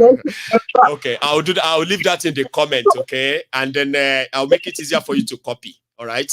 But continue. Okay, I'll type it in the comment while we talk now. I didn't start from the beginning. I think I saw the first one. You see the juicy part, Abby. Go on. I saw the people one. And they said the brother that spoke before this next person came on. Yes. I don't know if you remember his name. That one spoke my mind. Is that the first caller, Paul? No, the one that spoke on Adeboye and spoke about religion being a problem in Nigeria. His name is Paul. So he's the first caller. Anyway, yeah, go on. You wanted to say something? Thank you very much. Yes. Thank you. Yeah, I want to say thank you to you, brother. I can see that you really know your Bible and you really know about the Lord Jesus Christ. Bless you. You see, one thing that we do in Nigeria, there is a big problem. You see, religion is a big problem in Nigeria. It is. They have used religion to blindfold Nigerians from the north to the south. That is why you see people fighting for a human being like them. Instead of them to go to God themselves, they are fighting for a human being. He's my Gio. He's my papa. He's my daddy. They call a man like them to put hand on their head. It is so surprising how our people have become. Even Maiyegun, you know that the one that go to school, they every what? They are what, so? Tell me about it, man. I want to know since school go out fight, yeah. The man but also about you will see, what kind of school do these people go to? Religion is a problem. You know, let us look at Nigeria. Nigeria, let's look at Nigeria. The problem, what has caused our problem is religion. It's not it. I've had them to look at it and to look at when Adeboye started. Started when that man, the man that was redeemed. When you know that man that was redeemed. What's that their family name? I remember that old man. Yes, when he came again, it was handed over to him. Adeboye was, I don't know why people will say Adeboye. I'll call Adeboye a man that knows God. Adeboye does not know God. No. Adeboye is after money. And it is not today. It's been a very long time ago. We've known that. But we don't care about his own money or whatever. But it should not desecrate the tradition of Yorubas. It should not gaslight the Nigerians when they are challenging their government. All these things, if he stay away from them, he can continue to make his money on his side. But they won't stay away. Because the purpose is to control us. I understand. Yes, okay, yes, he's making his money in the church. They are giving him money, they are paying their tithe, paying their offering. Keep yourself away from politics. Don't come and gaslight us and tell us to pray for Tinubu. Don't come and gaslight us and tell us that dollars is going to be better. Dollars is going to increase in October. Adeboye told us dollars will change, though. We are still waiting for it to change. Adeboye, once he knows that his people are in government, where he can make his money, get his own share, he will come out and start to talk. How can he go and sit down on a throne, traditional throne, as a leader of a church? How can he go and sit down there? Is it meant for him? And took a picture. He took pictures. He posted the picture himself. He posted it himself. Abba now. It is very, very wrong. What he did is very, very wrong. He's not supposed to do that at all. He has no respect. And even the Oba, whatever the Oba king that stood up for him. We are looking at all these things. So, like, Hey, wolo Yoruba, ile Yoruba lele itori olo e de ma wo wa. Àwọn àgbààgbà le Yoruba igan wa da gan sef. Like àwọn àgbààgbà tó sọ e dancing. Where are those elders we are talking about now? Oh, Maiyegun, let me tell you something. Yes, ma'am. You see the Yoruba now, eh? Hey, Yoruba are joyful and you. Hey, Yoruba are joyful and you. It's not like before that we say that, okay, we the South, we should go and form our own country. Yoruba are joyful and you. Now when you post Tinubu on the internet now, Yoruba will tell you that, oh, you are causing Tinubu, you hate Yoruba. No, we are not causing Yoruba people. We are Tinubu does not represent Yoruba people. Exactly. Yes, yes. Some of them are saying that your Tinubu represent them. And what also someone in America, someone in London, someone in the world, they are hiding in one corner, and they will come on the internet. When they give them money to put in their pocket to eat, they will stay near the computers in night, attacking people. They are there, and they are intelligent people, they are doctors, they are hey, my God, what is a country like this? Okay, look at this man. But this man in the transport minister, the one that left with Buhari. Transport Amechi. Amechi was doing everything so that Buhari will support him. I know. For president. He came second though. It is like he never contested at all. You know, he was the one who came second, Sha. Not even Oshiba. He's the one who came second. But look at it, he just disappeared. It became like nothing. Amechi was minister for 8 years. This railway we are talking about to the eastern Nigeria was never his idea or anything, man. You know what they have done to the Igbos, What they have done to the Igbos in Nigeria. Those people are very strong. If it's some people, if it's in job people in job that they are doing what they are doing, Nigeria would have turned over. Nigeria would have been on fire. Bomb pipeline, bomb everything. They don't get patience that long. It's unfortunate that those ones too. Those who have that power, they are not even using them well too. Unfortunately. Yeah, that's what I'm saying. That's what I'm saying. Look at this person now. Our brother is I think what's his name? The one in Freeland. If it's really serious, he's not playing Wayo. Yeah. How can the Igbos be treated the way they are treating them?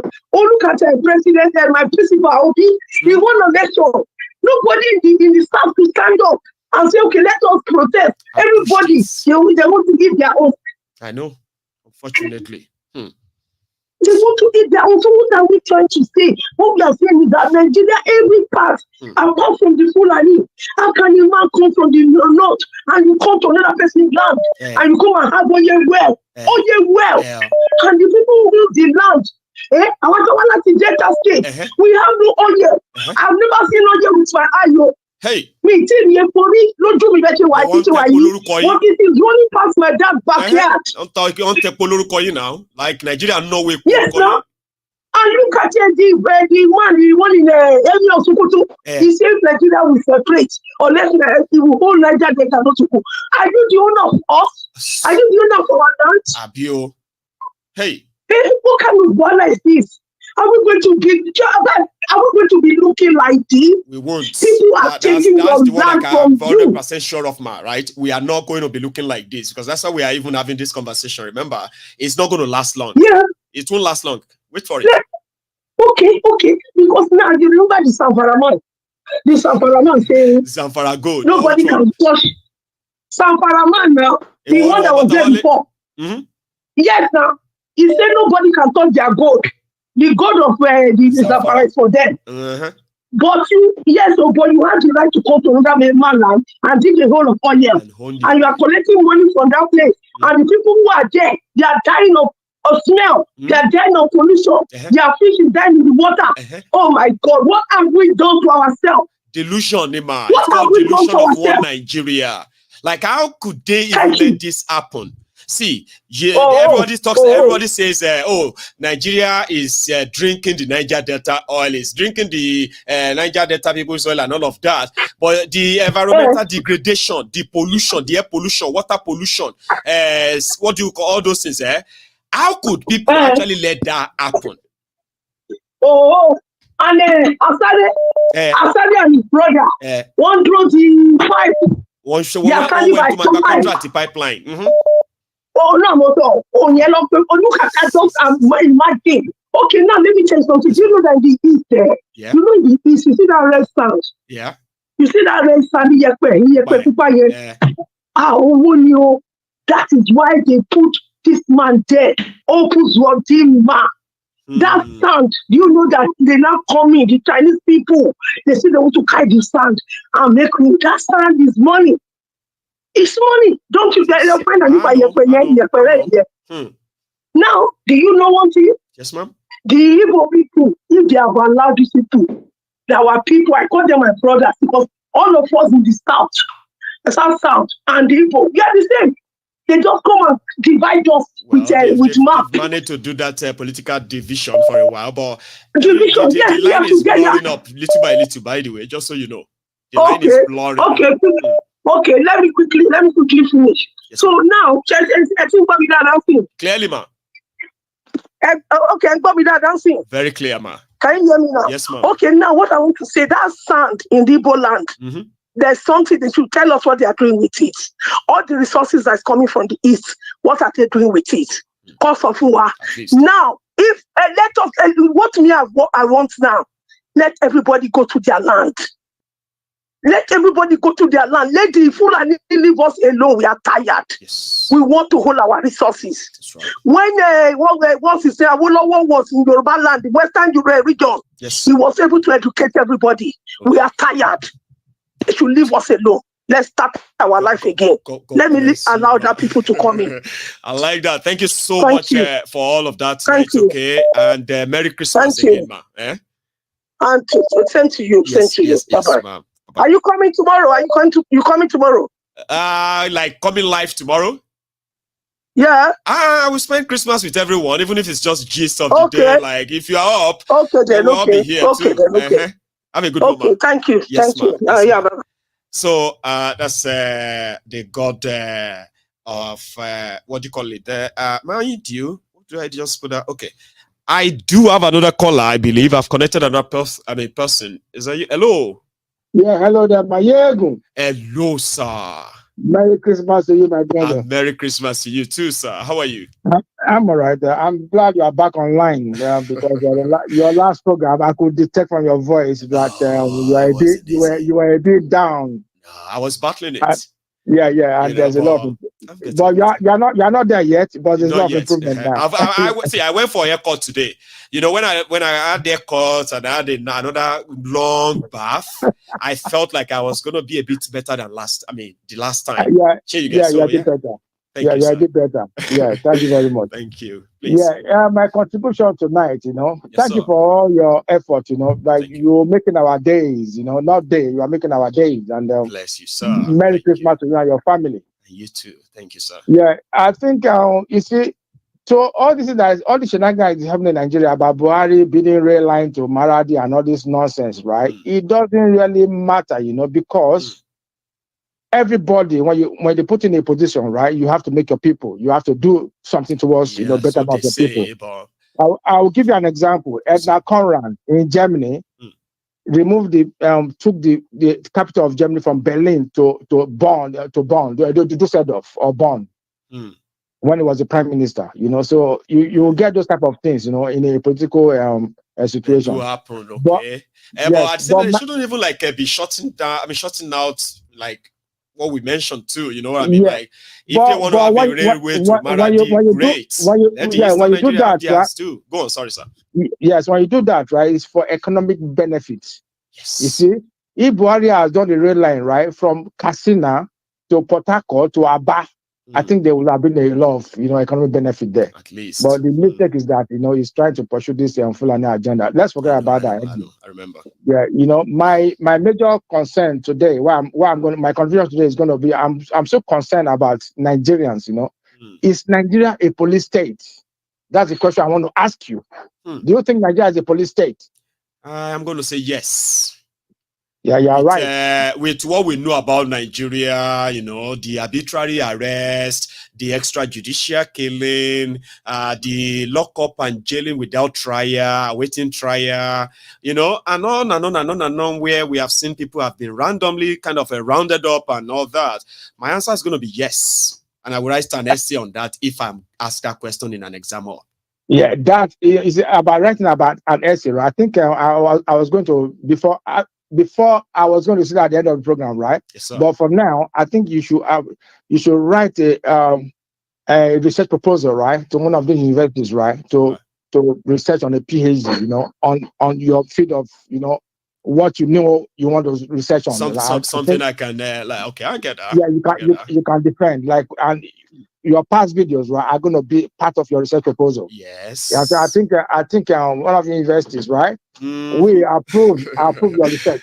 I like that. No, it's like if I have you as my friend, probably I'll be like running out of space for my PhD stuffs in about 10 years if I am your friend.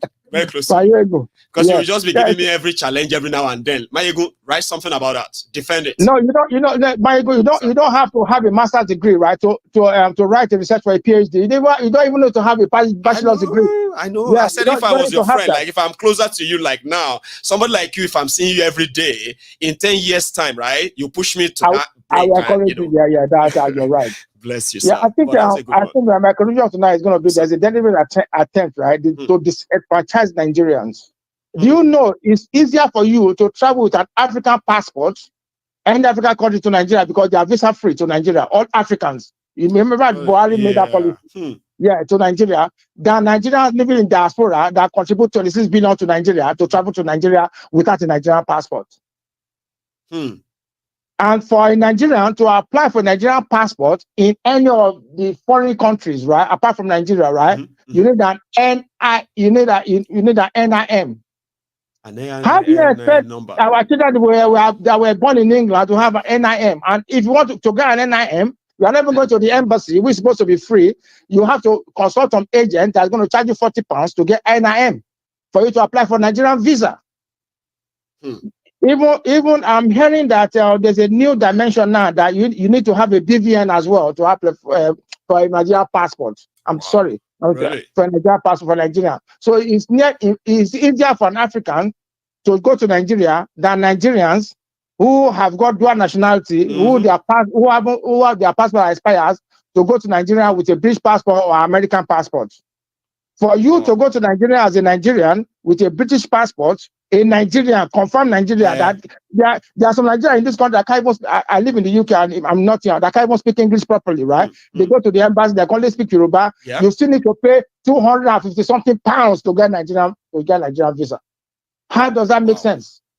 So it looks I thought if you have a parent, if you have parents who are Nigerians, right, all they will need is your passport and their own birth certificates. If you go to the Nigerian embassy here in the UK, you should be able to just get them a passport. Well, not just easily like that, but that process can get them a Nigerian passport. But now I heard about that of the NIN. No, you can't get the Nigerian passport. They have to have NIN. Before they somebody that look, my children that are born here that have never been to Nigeria before, right? They wanted to get NIN. Yes, you're right. And moreover, not only that, just check this out. Look, that country, there's something fundamental going on with that country. For example, right? A foreigner goes to Nigeria, land at the airport. Like anytime I travel abroad, I travel almost every month, right? One of these European countries, right? It's just my pastime. Bless you. I go to my mobile phone works everywhere. Where my mobile phone doesn't work, for example, if you are coming to Nigeria to the UK, you get to the airport, you can buy Libera card. They give it to you for free. You get £1 free. Yes. £1. Yes. You plug into your mobile phone, right? They give you £1 free, right? Just to hook you on. When the £1 is finished, right, you have to buy more credit. It's free of charge. You don't need NIM. For foreigners to go to Nigeria, if you watch one Netherlands woman that traveled to Nigeria on bike, right? She have to use her phone. Nigeria will never allow you to register a car without NIM. How can a foreigner have NIM in Nigeria? No, it's impossible. How will you get to the airport and you are buying? You can't even buy a SIM card without NIM. So if you are foreigner, I don't even understand that. You are right, oh. You are right, oh. If you go to Nigeria today, if you say, oh, can you give me MTN? They will say, you have to go and register it. And you have to go and do so. And I'm like, do you not have any SIM card that one can just buy on the go? That doesn't require all of this. Nigeria is not tourist friendly. Everything about Nigeria is fake. A lot. Everything is upside down. Nobody understands anything anymore. Even if you apply for Nigerian passport, it will take 3 months for you to get a passport, the booklet. Sometimes they'll tell you the booklet is not available. I have agents around Nigerian embassy. Listen. Yes, sir. When I want to renew my British passport, last year I want to renew my British passport, right? Yes, sir. I did it online, and they told me, have I got driver's license? I said yes.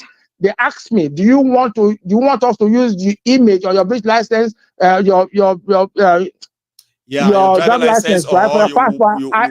I think yes. A week later, I have my British passport. With the picture they have on my driver's license. Everything is multi-agency approach, man. Everything multi-agency linked. But that country, Nigeria, anybody that comes to power will just bring a policy to make money. It's because of corruption. To make money. Yeah, because they want to make their own money. So they want to set up, it's either they want to take control of that system they met so that they can own it, or they will just throw it out and start their own afresh because they want to make their own money. There's no continuity. There's nothing.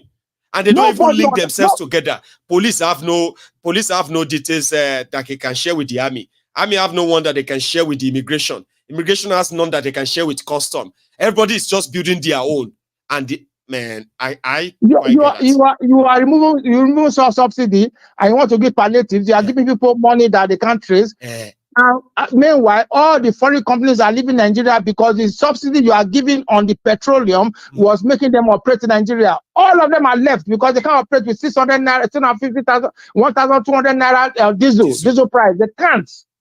Listen, before Nigeria people left Nigeria to Ghana about 5 years ago, right? They were spending 35 million naira a month to power their factory. So just imagine now, right, that the price of petrol increased by 900%. It's 900%. Multiply that by now from 187 to over 7. I mean, sorry, from to over 1,200 for diesel, not petrol. 200. Rather. So you multiply that by 35 million. Why would they not leave? Yes, so there's something fundamental in Nigeria, right? It's not about all what we are talking about now. It's not about politics. Yeah. It's not about politics, right? It's about foundational problems. Foundational problem. A lot of people should be like Lorellis, right? Tie them to the stick and just shoot them, kill them, massacre them. Honestly. Yoruba will say dubu. Dubu. You know? Because nothing makes sense anymore. Nothing makes sense anymore. No. You know what I'm saying? You are getting palliative. You are saying that you are what he said that you want to 87.5 billion is what they shared though. They said they've given 25,000 naira to people. There is no real trace. They didn't give any money to anybody. That's how they are prepared. Look, all those money, they are massive money, right, to fight for the next election. They are not giving money to anybody, right? If you want to give 50% discount, right, for this Christmas, all you have to do, right, go to the pump. Say the pump price, right, is reduced to 150 naira for the Christmas. The pump price, all the transporter will use their price. Everybody will benefit. Everybody will use their price. You see this scam, where you know it's a scam, right? They did that, right? For the transporter, they named the standard, they say Chisco and all this nonsense, right? But not extended to the airlines. Not extended to the airlines. I've been to the airport in Nigeria. There are more than 10,000 people now at the airport trying to fly to different destinations. Honestly. Today I was watching the news, right? That from Lagos to Onitsha, from Lagos to one of these instances, right? 280,000 naira for flight tickets, and they had 3 hours delayed. 3 hours delayed. Some people slept. No, yesterday some people claim they slept at the airport. They had to book a hotel. They have to 3 days delay. Some people had 3 days delay. Man, what kind of? But they're not. If they're extending to the airline will have a record of how much ticket they issued. At least. So but when it comes to the transporters now, how can you quantify that? How can you certify that? How can you investigate that? How can you know exactly how much they expended there? All of them, all these, they are palliatives, they scam. All these palliatives they're talking about, right? We don't need it. Use the palliative to construct roads, improve, give them water to drink, reduce. You see the subsidy, right? There was no subsidy actually. It was all a scam. We knew there was that. no subsidy. There was no subsidy. You understand? According to some guy that analyzed it, right? There was no subsidy. The first thing Tinubu should have done when he came to power was kind of investigate the nmpc to give Nigerian account, send auditors, right? NS and Co, right? To NMPC to audit NMPC. How is our oil money managed? Was there really a subsidy? But nothing like that happened. They are pursuing this Instead of man. that, he's kind of replacing them with his own guys, and the ones that still know the whole area is keeping them on like that Kiari guy. He's going to sack him next year, by the way, but he just kept him now to make it look like he has renewed his appointment. He can't sack Kiari because NMPC is now NMPCL. NMPCL, what they're going to force Kiari to do, right? Is change some of the director, include some of Tinubu's family into the directorship.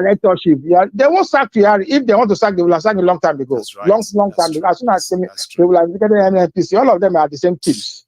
You understand? So you are prosecuting Emefiole, and the guy that sent Emefiole is there in Dara, sitting there enjoying his life. And they want to make us believe that the Emefiole has something to show to us that will save Nigeria, but it's all charade, it's all for show off. And when they are done, Nigerians won't even remember that Emefiole is at home now, isn't it? So Nigerians won't even remember everything they said about Emefiole anymore. Has it got? No, it's still in custody. Nobody wants to pay the bail money. It's been released yesterday.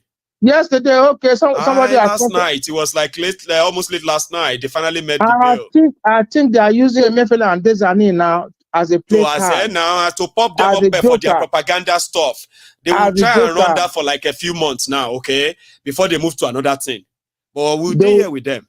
They will make Emefiole escape. They will let him escape, right? They will give him the chance to escape. Like Diezani. Make sure, then you blame everything on Emefiole. Just watch. Yeah. Emefiole is going to escape. Yeah, you escape. Bless you, Baba. Thank you. See, on the issue of that visa for the children and the rest of that, I know that it's going to actually take money, all right?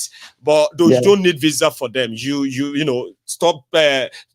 Drop down your British P and then get those children their Nigerian passport there, okay? Get the NIN, pay for it. See, pay for it. It is worse to look for Nigerian visa than to fight for Nigerian passport. I'll pay for NIN. They have agents here. Why should I be going to agents to pay for NIN when I have an embassy? When I have an embassy, you may not want to. It's just what they have set up. Maiyegun, I paid for the NIN. They are telling me I went to the embassy. They told me the NIN I paid for is fake. Allah. There's so many people. Google it now. So many people, and I got the number from through the Nigerian embassy. If you go to the Nigerian embassy and the NIN Nigerian embassy, they gave me the agent. I went to the agent. I got the NIN for me and my children. Right? It came out that we have to pay another money to authenticate it. What sort of nonsense is that? Oh, that's what they do. They said you come and authenticate. After paying 50 pounds, I mean, NIN in Nigeria is free. In here, we are paying 50 pounds, right? And after I paid, they say I have to authenticate it. I went to the embassy to apply for visa. I didn't even listen to him. The embassy telling me the NIN I applied for is fake. I said for visa, for passport. We have Nigerian to renew the passport. That's what I'm trying to tell you now. To renew Nigerian passport, they are telling me the NIN I applied for is fake, and I have BVN. NIN that the government recommended agent gave to me. Are we supposed to even go to one agent or register if you have an embassy? Can't you do it online? If you want to have a Nigerian passport and they have your details at the embassy, are you supposed to go to an agent to register for NIN? You know, I have a Nigerian passport that I've gone to Nigeria. I've been here since 1983, Maiyegun 1983. I've had more than 5 Nigerian passports renewed at the embassy and registered with the embassy. Why should I go to an agent to get NIN when the Nigerian embassy knows I'm a Nigerian? Why can't the embassy? I can't go to the embassy to register for NIN. It doesn't make sense. It doesn't. None of that makes sense. Well, it's Nigeria. Nigeria itself don't make sense anymore. It doesn't make sense, man. British passport, I sit in my house, I apply for it. My photograph, I took it my wall. I stand by the white wall, everything. They said driving license. I said, okay, I chose my driving license. They posted it to me. I didn't go to anywhere. I didn't go to anything to do anything. They posted it to my house. See, Bless you. Let me take another one, sir. Thank you so much for sharing that with us, by the way. All right, because there are so many people probably in your shoes as well, listening, and they'll be like, "Oh, I thought it was only me." No, that's another person. It's like talking to you, You know, it's a pleasure, sir. You have a good one, sir. Okay. Thank you, sir. Yes, sir. Man, story the ground though, if you must. And let me quickly say thank you to this my generous super chatters. They've been there and they've always been. So thank you so much, Adiola Owodunima. Is that ma or sir? That's the thing about Adiola. Adiola is like a unisex name that it can be a man, it can be a woman, and Oduni just gave it all like, okay, yeah, that must be a woman. So bless you. Thank you so much for that, for your kind gesture. M King. Well, that's quite you know, some generosity there. Bless you, Baba. So M King, and Merry Christmas to you too. Thanks a lot to everyone, by the way. If you are still here with us, remember, like the broadcast, okay? That is to show that you are here. And then I have another caller. Hello there. Thank God, emoji. Amen. Thank God. Yes, sir. How are you? Thank God. I'm doing great. Thank you. Yes, sir. You know why I'm thanking God? Tell us, please. Whoever wants to make sure he will make heaven, he should come and try emoji. They should. I was scared since 2 weeks ago that am I going to make heaven? Because I didn't get an emoji since I've been trying. God bless you, my Gio. It's such a pleasure to have you back then. You are blessed. I always in a tempo of truth every day. God bless you, sir. Gio. Bless you. Let me go on. Thank you, Gio. Sir. Honestly speaking, I don't know what to say about you. You know how I greet you? I think you remember me. I do, sir. One of my elderly men in the house. Why would I know? I greet you like people, like Chinese. Like that. If you don't see me, your elder guy is looking at me. I bow again. Amen. I bow for my Gio. Honestly, I bow, sir, I bow for you. That's how we should greet ourselves. Thank you. Yes. Amen. I purposely call you direct because I've been trying WhatsApp. I didn't get through. It's very busy. Let me ask you something, Gio. Yes, sir. What you are doing? Do you know what you are doing? Yes, sir. I don't. You don't. Okay, I will ask you two questions. Yes, sir. Do you think that you are doing a real church, or you are just doing a program? I think I'm going to be in between. What I'm doing is more than a program, but maybe not a church yet. Thank you, Gio. Sir. Let me tell you this. I will be 70 in February 26 next year. God bless you, sir. Amen. What you know, I don't know 10% of what you know. Maiyegun. I don't know what you know. 10% of what you know, I don't know it. I pray whoever wants you dead, the person will die before you. Amen. Anybody who wish you bad, the man will encounter every bad in his own way or her own way. Amen. Ashe. Gio, I pray. Àlàáfíà jẹ́ tiẹ̀ Maiyegun. Àṣẹ bàbá. Ò ní ṣìṣe. Àṣẹ o. Ẹni tó bá ní kó kú sẹ́ẹ̀ mo tún sọ Yorùbá ò ní kú. Àṣẹ o. Lágbára Ọlọ́run, àwa ìyá ànímọ̀ gbẹ̀yìn Àṣẹ o bàbá. ò ní kú sójú wa. Àṣẹ. Lágbára Ọlọ́run, ẹnikẹ́ni èèyàn kéèyàn bó ṣe nǹkan lágbára tó wọn ní lágbára lórí ẹ. Àṣẹ o bàbá. Gbogbo nǹkan tí wọ́n ń ṣe Olúwa. Oh, Maiyegun. Look, if you don't come out one day, you know what I feel? I feel like I lost something. Àwọn ọmọ mi ti ń fi mí ṣe èyẹ, they are making jest of me. They say, what are you looking for? I say, Maiyegun didn't come today. Okay, why are you going everywhere in the house? I say, I'm looking for Maiyegun. Oh, bless you. They say, Maiyegun is not here. Maiyegun, God will be with you. Amen. You say, I don't have anything to say because whatever I want to say now, people have said it before.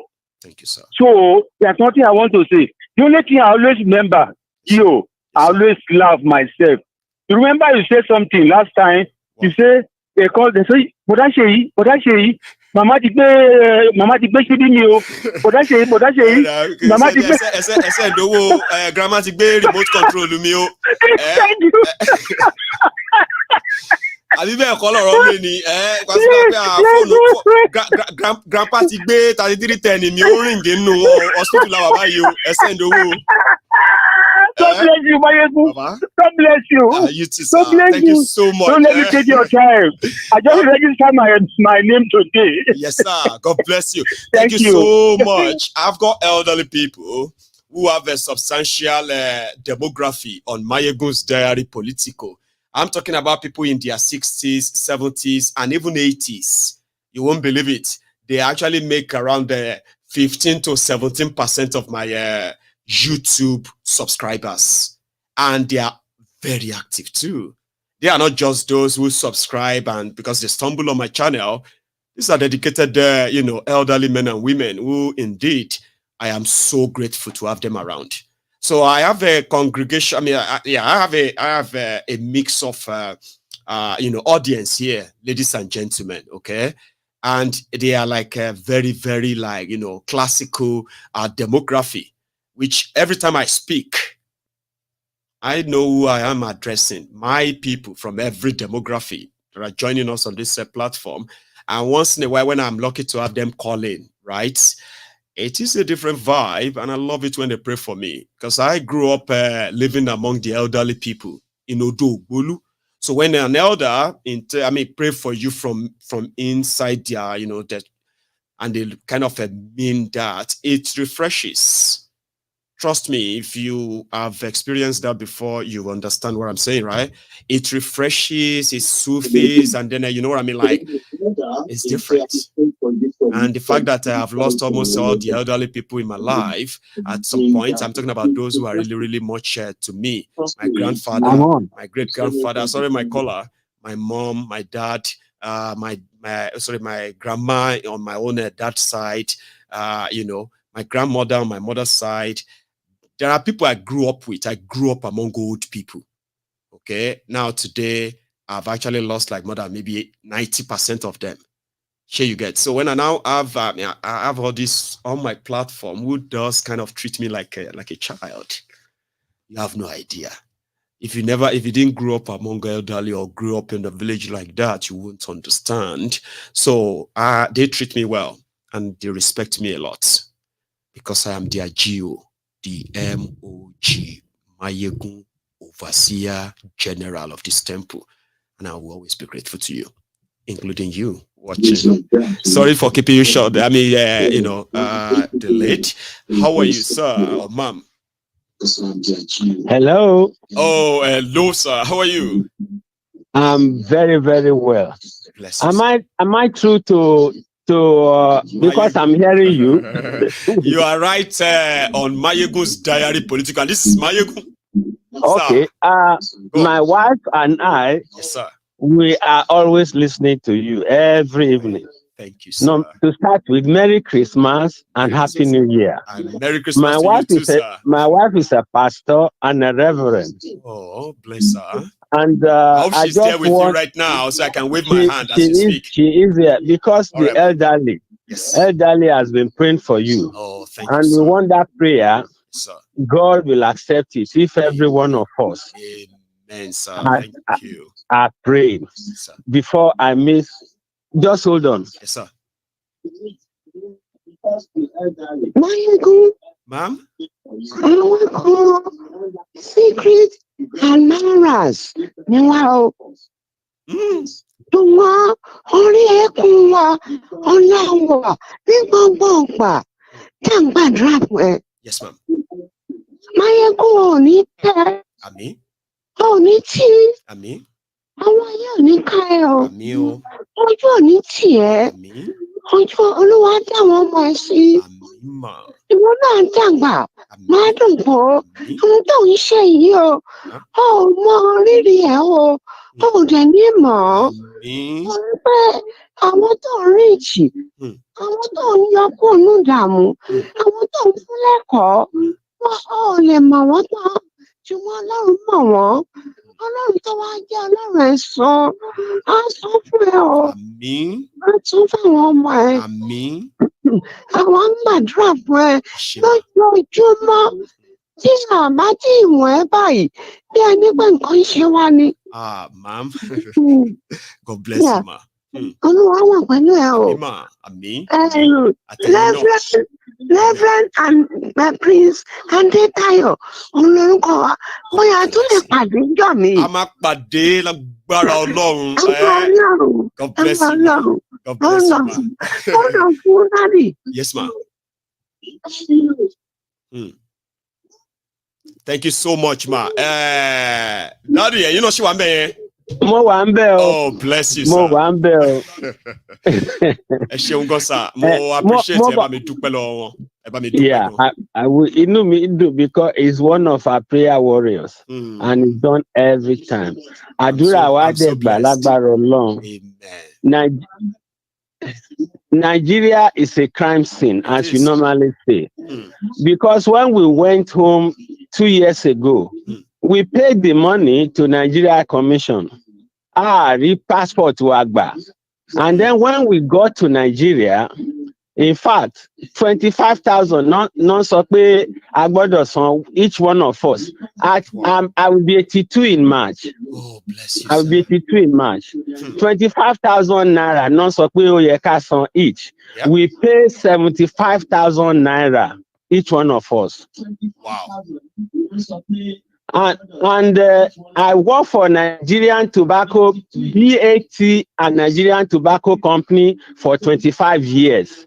Wow. I timba gba kobo lọ́wọ́ ẹnìkankan kọ́lọ̀ ń bá tèmi jẹ́ kí n má kúre. Mi gba kobo lọ́wọ́ anybody. So ẹ pẹ̀lú àwọn èèyàn tó jẹ pension wọn lé yẹn àbí conveniently. Yeah. Kobo mi gba lọ́wọ́ anybody. Láti má gbowó lọ́wọ́ èèyàn torí mo move from level 7 to level 13 and I was starting on 14. In fact, 25 years tí mo lò ní Nigeria nínú company yẹn NPF mi ìgbádọ́lá. Wow. So it's a crime scene. Nigeria yẹn Ọlọ́run ní jẹ́ kó dúró, Ọlọ́run máa da gbogbo wọn rú pátápátá. Nítorí ìran tó ń ṣẹlẹ̀, mò ń bá dókítà rẹ̀ mi kan sọ̀rọ̀ pé a gbọ́dọ̀ ṣe investigation into what is even happening to us in this country àti àwọn ọmọ wa.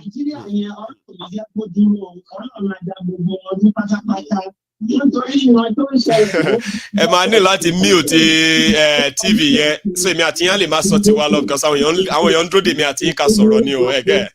Okay. Ṣẹ́rí yẹn máa ń ṣe wà delayed a little bit because production là ń produce. Bí ẹ bá yín sọ̀rọ̀ yín sí right èmi àti yín produce ni so àwọn èèyàn ló dẹ̀ ń wò wá ń sìn so ẹ jẹ́ kí èmi àti yín máa sọ tiwa lọ. Kí mọ́mì máa gbọ́ TV tiwọn ẹ̀yẹn kan fetí sí fóònù yẹn sà. Mo fi orúkọ mi síbẹ̀ in case tó bá jẹ́ pé mo necessary láti lọ rí àwọn èèyàn kan láti show wọn ní evidence. Torí àwa tá a wà nílùú náà it's not that we are doing great. Tá a bá wò dáadáa, tá a bá ṣe good research. 1966 mo wá sí ìlú mo dẹ̀ kúrò nílùú 1976. Ìgbà tí mo ń lọ mo bu yẹ̀pẹ̀ dání pé mi ní padà sí ìlú. So I have to come back because I refuse to join them. Torí working for a tobacco company is a lot of money. I manage millions of dollars. And wọ́n rán mi káàkiri ibi tí wọ́n bá ti ń jalè ńgbà yẹn kí n lọ wò wọ́n. We shouldn't come. Gbogbo experience and expertise tí mo ní Nigeria ló yẹ kí n máa lò. Gbogbo àwọn ọmọ tí mo bí that we sent to what the premier university in this country, they are here. They are better used in Nigeria. So Ọlọ́run ní fún wọn ní ìgbádùn o. Àti gbogbo àwọn pastor gbogbo bẹ́ẹ̀ ṣe ń sọ̀rọ̀ yẹn bẹ́ẹ̀ ṣe ń sọ̀rọ̀ nípa wọn ni mò ń ṣe àmì. Because olórí burúkú ni wọ́n. Àwọn ló ń ba Nigeria jẹ́. It is the truth. Mo wish ní bá wà nílé màá máa ṣe bí Kashola ní kí n lọ gbé placard. Kí n máa pe àwọn eléyìí they are antichrist. Yes, antichrist làwọn eléyìí. Mo lọ sí Ìbàdàn, mo mú 2,000 pounds lọ síbẹ̀. I cannot change that money into naira. I can't. Wọ́n sọ fún mi pé kí n lọ sí Sábó. Mo sọ fún lady to attest me First Bank road They couldn't change money for you inside bank. They told you to go to Sabo. I have to go to Sabo. I have to go and get a bookie or something like that. Mo sọ fún lady yẹn pé tell me at least told the last daughter of mine. Ó rò pé mo lè dé Sabo and I will be, and I will get there safely. They kill me. Only Baba, no problem. Ṣé ní driver, ní kí driver lọ gbé àbòkí wá. Wọ́n wá gbé àbòkí wá sínú First Bank tó wà more than 100 how many years old? 120 years old. A máa lè ṣe owó níbẹ̀. Nigeria ti bàjẹ́ o. My retirement tí mo ṣiṣẹ́ because I'm a production engineer, production manager, ìgbà míì mo ń ṣe 12 hours, gbogbo owó tí mo, I couldn't change it in the bank. I have to go through a book. Ọlọ́run ní fire fún wọn. Olúwo ní fire fún Olúwa máa dá gbogbo wọn dúró. Àmín, because system yẹn ò bá break down, sir. Àwọn ọmọ wa gan níbi tó ń lọ o. Yeah. Tá bá ṣọ́ra ẹ̀yin tí wà ẹ máa pé 82 soon, right? Now somebody like me, ẹ rí pé èmi ìrànlẹ́rẹ́ làwa ṣì wà ká tó mọ̀ nǹkan tó ń ṣẹlẹ̀ ńsìn. Táwọn ọ̀pọ̀ tó lọ bá fáánà lẹ́mìí tó gùn bíi tí yín bàbá in 40 years time a ṣì máa sọ nǹkan tá à ń sọ yìí ni o. That's àtúnṣe láti bàjẹ́ ńsìn kó tètè dá gbogbo ìlú sí. Ìlú yẹn gbọ́dọ̀ dàrú, and that's why I'm for Yoruba nation. Torí láì jẹ́ pé Awólọ́wọ̀ wà ń bẹ̀. Mi ní opportunity tí mo fi ń bá yín sọ̀rọ̀ yìí o. When I was in primary 6 I did it free. My father doesn't have to pay. And ìgbà tí mo wà ní Ìbàdàn tí mo ń ṣiṣẹ́ fún Nigerian Tobacco Company, tí a bá lọ sí Òkè Bọ́là a máa rí Awólọ́wọ̀ tá máa juwọ́ sí Tinubu a máa dùn tó máa lọ sí secretariat. Àwọn oníjìbìtì tó wà ń bẹ̀ sí yìí ẹ lè rí wọn. Nàìjíríà kọ́ la wà. Ìgbà tí mo kúrò nílùú in 1976, £1 was 90 kobo. £1 is 90 kobo. Nísìnyí, £1 is 1,500 naira. Ọlọ́run ní gbàdúrà wọn, ìyà tó ń fi ń jẹ wá, tó ń fi ń jorí wa, tó ń fi ń jẹ ẹlẹ́dàá wa, tó ń fi ń jẹ àwọn ọmọ wa, Olúwa máa fi àìjẹ́ gbogbo wọn. Lágbára Ọlọ́run. Tọmọtọmọ ni o. Lágbára Ọlọ́run. Please carry on with your work. God is going to bless you because orí àwa tá a wà nílùú yìí. A ṣẹ̀dá program kan sílẹ̀ sí yìí, àwọn arúgbó, tó ń dágbénulé. Ọ̀pọ̀lọpọ̀ arúgbó ló ń dágbénulé sí yìí. Ibi tá ti wá arúgbó ń dágbénulé, ẹ̀sà.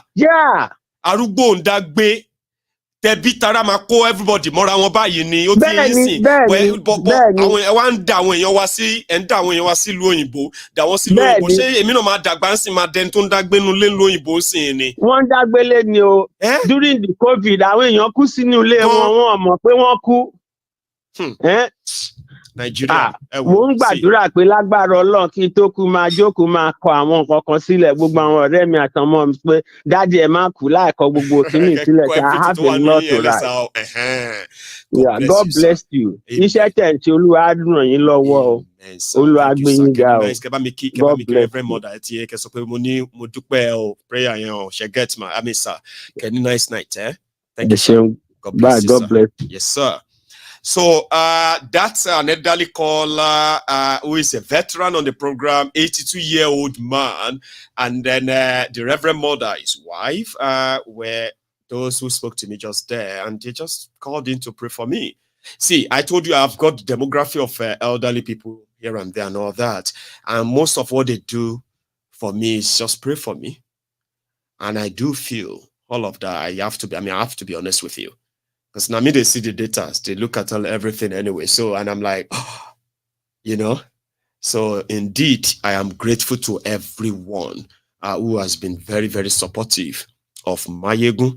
And like they said, I may never know where this platform actually reaches and how many people who and where, okay? However, I do know that when people call in to remind me of what we are doing here, that is their own, the confirmation that definitely someone somewhere is listening. And that someone somewhere is you. you and all that, right? So I just don't know who that person is until you call in. So the fact that I'm able to have you call in to say, yeah, it's us, we really love this, we keep it up, indeed, and all that, right?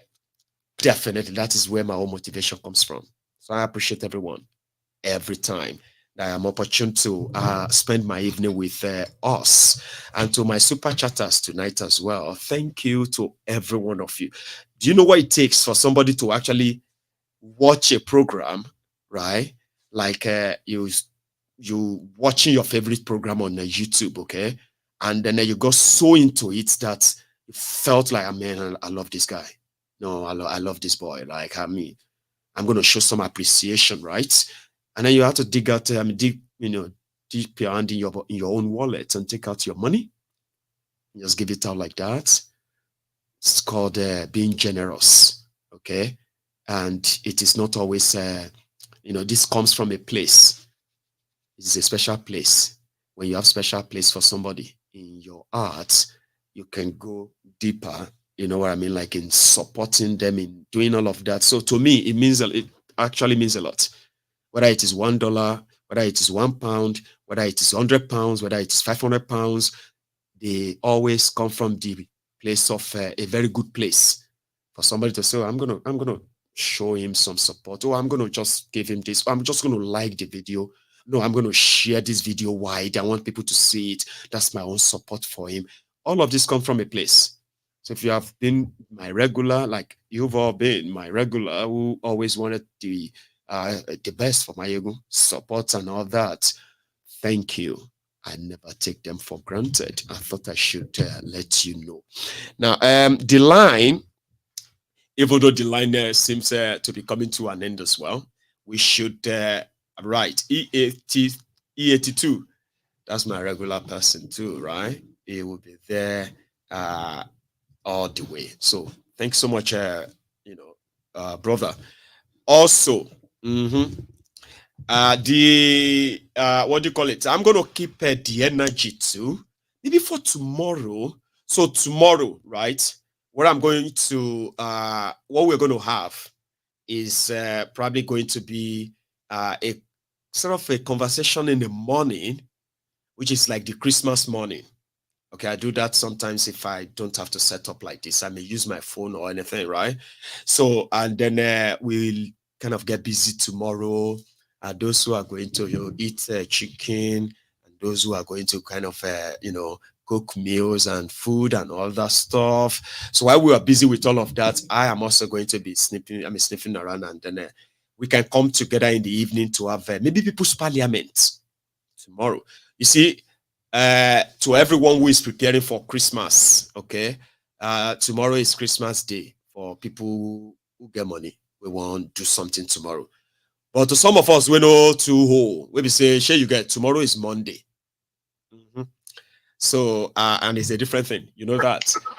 I'll take this one more call before we call it a night, because I was about to leave anyway. So, yeah. Hello there. Yes, sir. How are you? I'm all right, Baba. Merry Christmas in advance. And Merry Christmas too, brother. How are you doing tonight? I did okay. I don't even know say you go pick my call. I just say you don't almost. I just say you don't. Well, I was going to, but I just thought that well, you know what? Because I use my phone tonight. It's pretty much like just gist and all that. Because whoever even calls this time will be like, everybody have said everything already, but I just want to add this one. Don't talk everything already. Don't to talk again. I just add your own. Thank you so much for everything again, Baba. Thank you for the banger. Thank you for the expose. Thank you for breaking everything down, like for slicing and dicing, and I know. Thank you so much. And on a Sunday again, like this one a Sunday sermon. This one as explosive as always. As it should be. Sure, you get. You see, I wouldn't have even taken it that hotter, right? Until I saw the photo of Adeboyoma, I lost it. But you know waiting. I lost it straight away. I was like, no. I'm gonna go tonight. But you see, they say talk plenty so much. Where we say you don't even know where you want to start from. Then at top, I've been at bottom. The matter don't full ground so much. Plenty, Baba. Baba, it's so much. And the thing is, again, like, there's no how you try to slice and dice it to people. If the people are not ready, if they are not ready to actually take their own time, because you can just keep talking and talking and talking and talking, but the people themselves, they have to, like, okay, you know what? What's this guy saying? Like, what's he saying? You know, the people, you have to listen and pay attention to everything, because it's not all these things we are saying.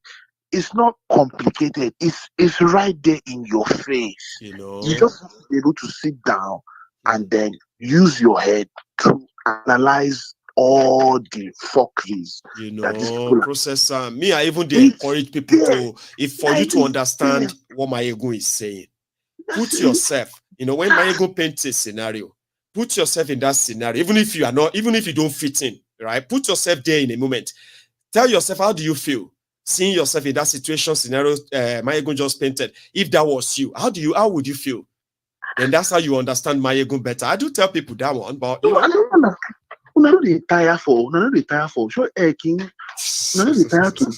Are you guys not tired of being scammed? No. People fooling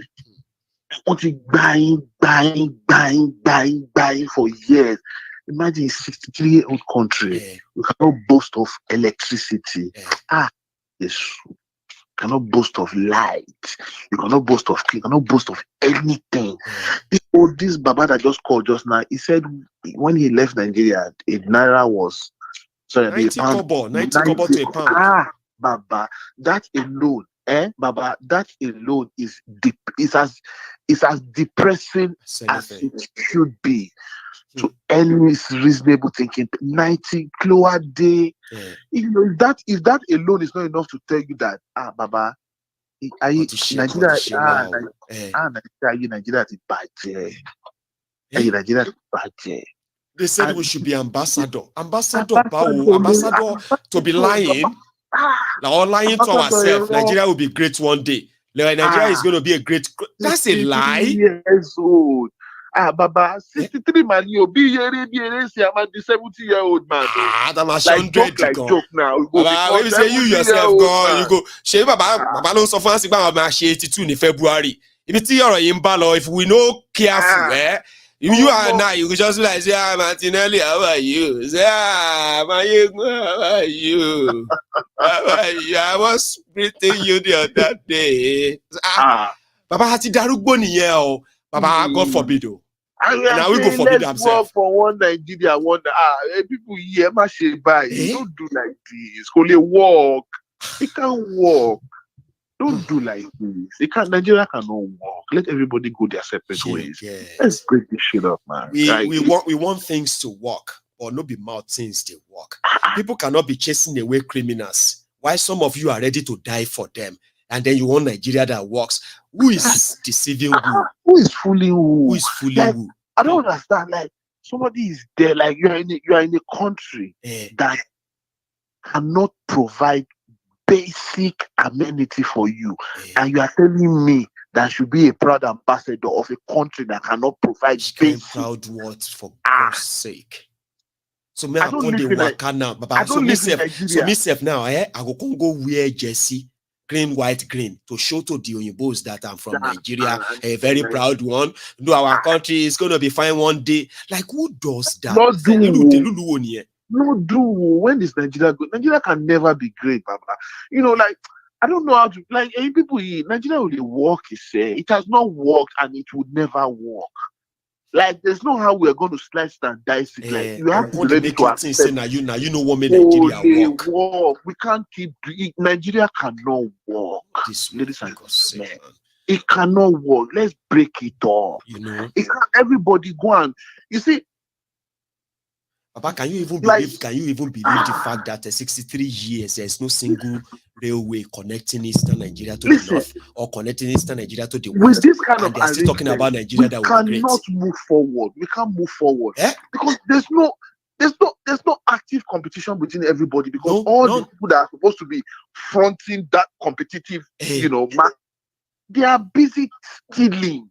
They are busy engaging in, national crime because that is what they are doing. You come here, off your mic. You come here, you take money, you do this one, put it in this account. People are just stealing every day. You understand? All these people, they are supposed to be in jail. They are supposed to be in cops. Some of them are supposed to be taken to the beach and given the specialty. No. I was talking to a friend today, was asking me, so what do you think we should do? I'm like, listen, first of all, everybody that's ruled Nigeria, everybody that has occupied public office from the year 1999 to today, should be taken to the beach and shot, firing squad. Where you get. And if we want to say, okay, let's look for a way to move forward, members of their families should be taken as well. As well, I was going to say that. Because every one of them, extended, nuclear, wherever they are, anybody bearing anything with them, including innocent and non-innocent. They did it in China. Now that's what they do in China. If you people can if you can for 1 minute just sit down and start calculating the loot. Abacha loot, they learn work for where these people loot. I swear.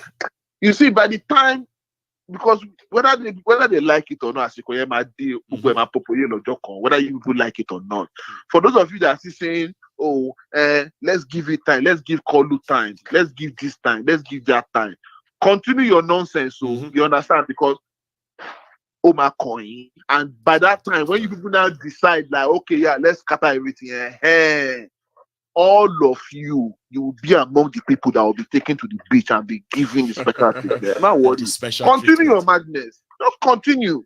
Everybody, they pretend though. 2024 is here. They say January they will give them student loan, Baba. That's just 7 days away. Continue. They are celebrating it. They are beginning to cry one by one. You will cry. And some of us, me too, as I'm talking to you right now, everybody don't care, but better keke wani. Ike yato si ke kama parobo. Now everybody they feel am. There's only kalu kwa. Don't care nuju ago. It's okay. Put it ni London tube. To the fastest tube. We know shall say. You understand? What is the point of about Papa, if you weigh any tea to a or later one penny Christmas Monday, if I want. They say, Papa, what is tomorrow again? They say, tomorrow is Christmas now. See, rich man no say that tomorrow not Christmas. If all of us, when we say they beg God, say, may just answer us now, we know say tomorrow not Monday.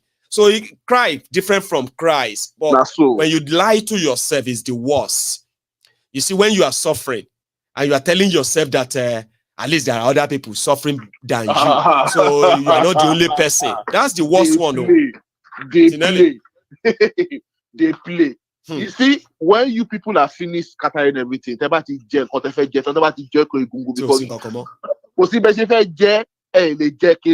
and if you decide to chop that bone, that bone will hook on for throat. Maybe that will be the problem go start from.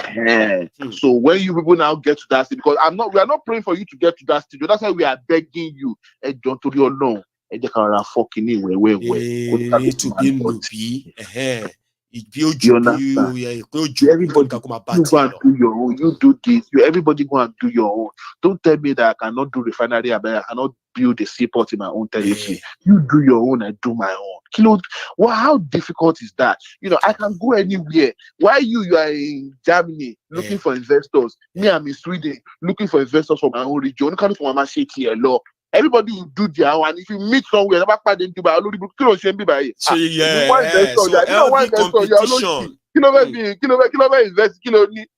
I'm only go the Connie and Kule, Baba, the Catave.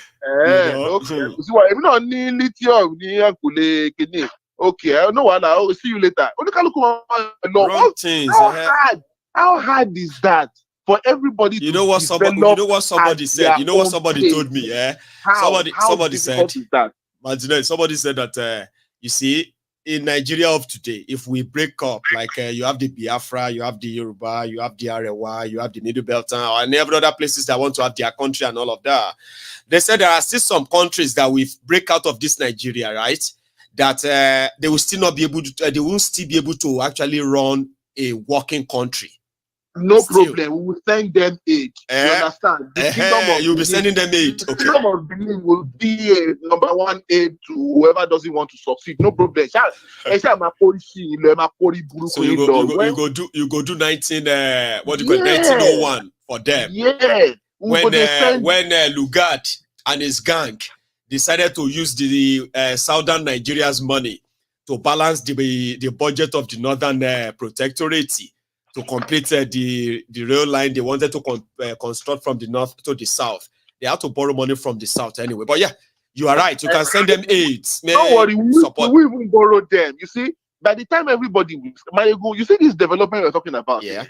You saw this sometimes I don't know. So for some people it sounds like rocket science, but unfortunately it's actually not. You understand? Sometimes people make it look so complicated. Like, oh, if you break up, this will happen, this way. Like no, yeah, fine. A lot of money has been borrowed in the name of Nigeria. We will share the bill. Yeah. We'll share the bill. We'll share everything. We'll share.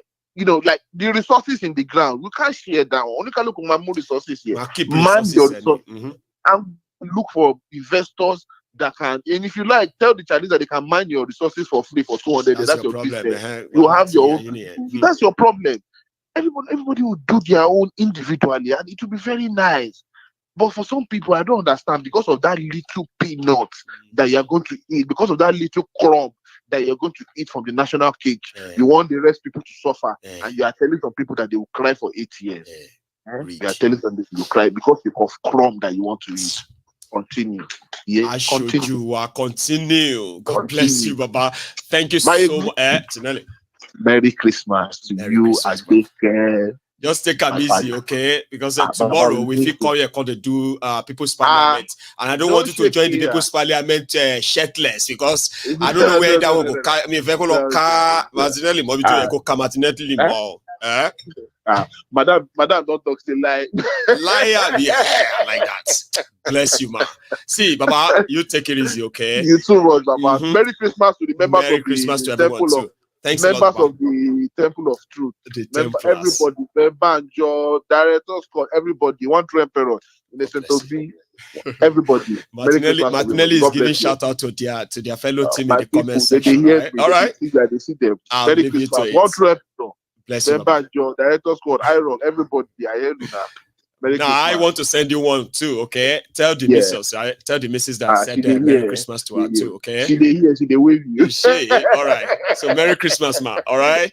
And you Merry Christmas. Merry Christmas, milady. Good night, eh? So that is where we're gonna draw the curtains tonight, okay? Everyone. I intend to actually make it fun, and I think I did try. Right, and I feel better too. So tomorrow is gonna be a nice day. That I probably will be the first. I mean, it will be the first. Tiredness free, like tired. Anyway, thank you to every one of you who spend your evening with me tonight, and those who spend theirs as afternoons with me, and to the rest of you, my viewers who are from Australia and all these places who are already on Christmas.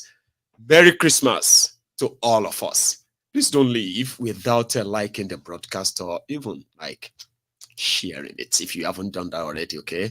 I will see everybody I'll see you tomorrow. Merry Christmas.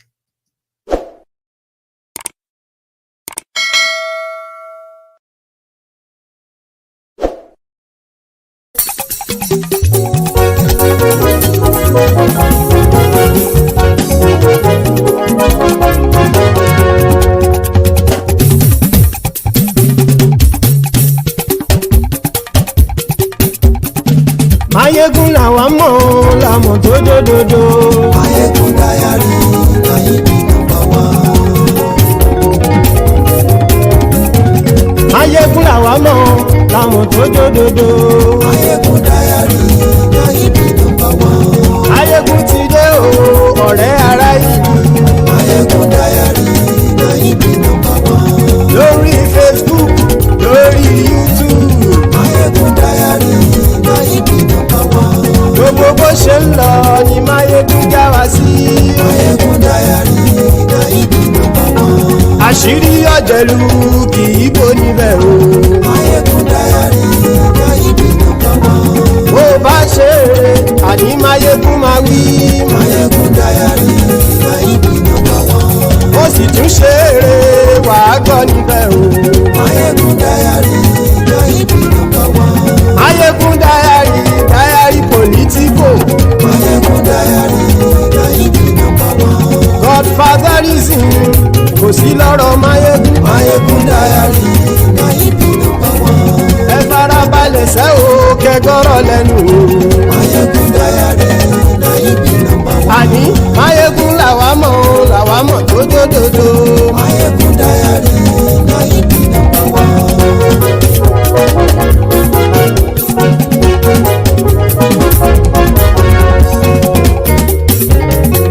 Àní ẹ̀sùn ràkì. Maiyegun ti dé.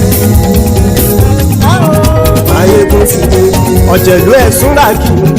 Maiyegun ti dé. Àní ẹ̀sùn ràkì. Maiyegun ti dé. Lórí Facebook. Maiyegun ti dé. Àní ẹ̀sùn ràkì. Maiyegun ti dé. Lórí YouTube. Maiyegun ti dé. Àní ẹ̀sùn ràkì. Maiyegun ti dé. Bọ́ bàbá gbé wúrẹ́. Maiyegun máa wí. Àní ẹ̀sùn ràkì. Maiyegun ti dé. Ijó ìgbádìyẹ. Maiyegun máa wí. Àní ẹ̀sùn ràkì. Maiyegun ti dé. Presido bá rúfin o. Maiyegun máa wí.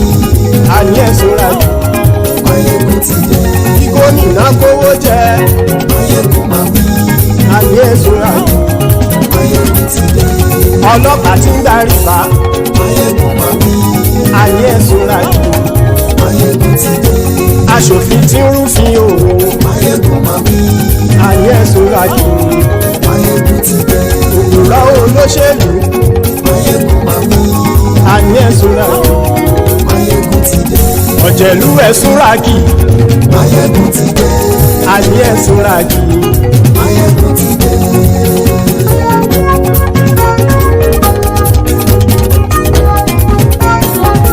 Maiyegun ti dé. Gbogbo ọ̀jẹ̀lú ẹ̀sùn ràkì. Maiyegun ti dé. Gbogbo ọ̀jẹ̀lú ẹ̀sùn ràkì. Ṣùgbọ́n ní bá ti ṣe èyí tó yẹ kí wọ́n ṣe, ọmọ bá dèrò ní fi wọ́n níran o. Maiyegun ti dé. Gbogbo ọ̀jẹ̀lú ẹ̀sùn ràkì. Maiyegun ti dé. Gbogbo ọ̀jẹ̀lú ẹ̀sùn ràkì. Ṣùgbọ́n ní bá ti ṣe èyí tó yẹ kí wọ́n ṣe, ọmọ bá dẹ̀rọ̀ ò ní fi wọ́n níran. Wọ́n fowó bẹ́ẹ̀ o. Maiyegun ó sọ pé wọ́n ò fẹ́ bẹ̀. Wọ́n fowó bẹ́ẹ̀. Maiyegun ó sọ pé wọ́n ò fẹ́ bẹ̀. Oníkan ṣáàtì ṣe èyí tó yẹ kí wọ́n ṣe fáwọn ará ìlú tó gbé wọn débẹ̀ o. Àyè. Maiyegun ti dé. Gbogbo ọ̀jẹ̀lú ẹ̀sùn ràkì. Maiyegun ti dé. Gbogbo ọ̀jẹ̀lú ẹ̀sùn ràkì. Ṣùgbọ́n ní bá ti ṣe yìí tó yẹ kí wọ́n ṣe, ọmọ bá dẹ̀rọ̀ ò ní fi wọ́n níran. Kì máa yí ṣe eré, ọ̀rọ̀ yìí kì í ṣe ẹ̀fẹ̀. Kì máa yí ṣe eré, ọ̀rọ̀ yìí kì í ṣe ẹ̀fẹ̀. Ẹni bá ti lè lẹ́bọ̀ lẹ́rù o, ọmọ bá dèrò kàṣà ìtú wọn síta. Maiyegun ti dé. Gbogbo ọ̀jẹ̀lú ẹ̀sùn ràkì. Maiyegun ti dé. Gbogbo ọ̀jẹ̀lú ẹ̀sùn ràkì. Ṣùgbọ́n ní bá ti ṣe yìí tó yẹ kí wọ́n ṣe, ọmọ bá dẹ̀rọ̀ ò ní fi wọ́n níran. Tẹnitẹni ọmọ Maiyegun ọ̀rẹ́ ara ìlú mọ̀mọ́ ni mo fọlọ́run ṣọ́ ẹ̀ bá kìlẹ́bù.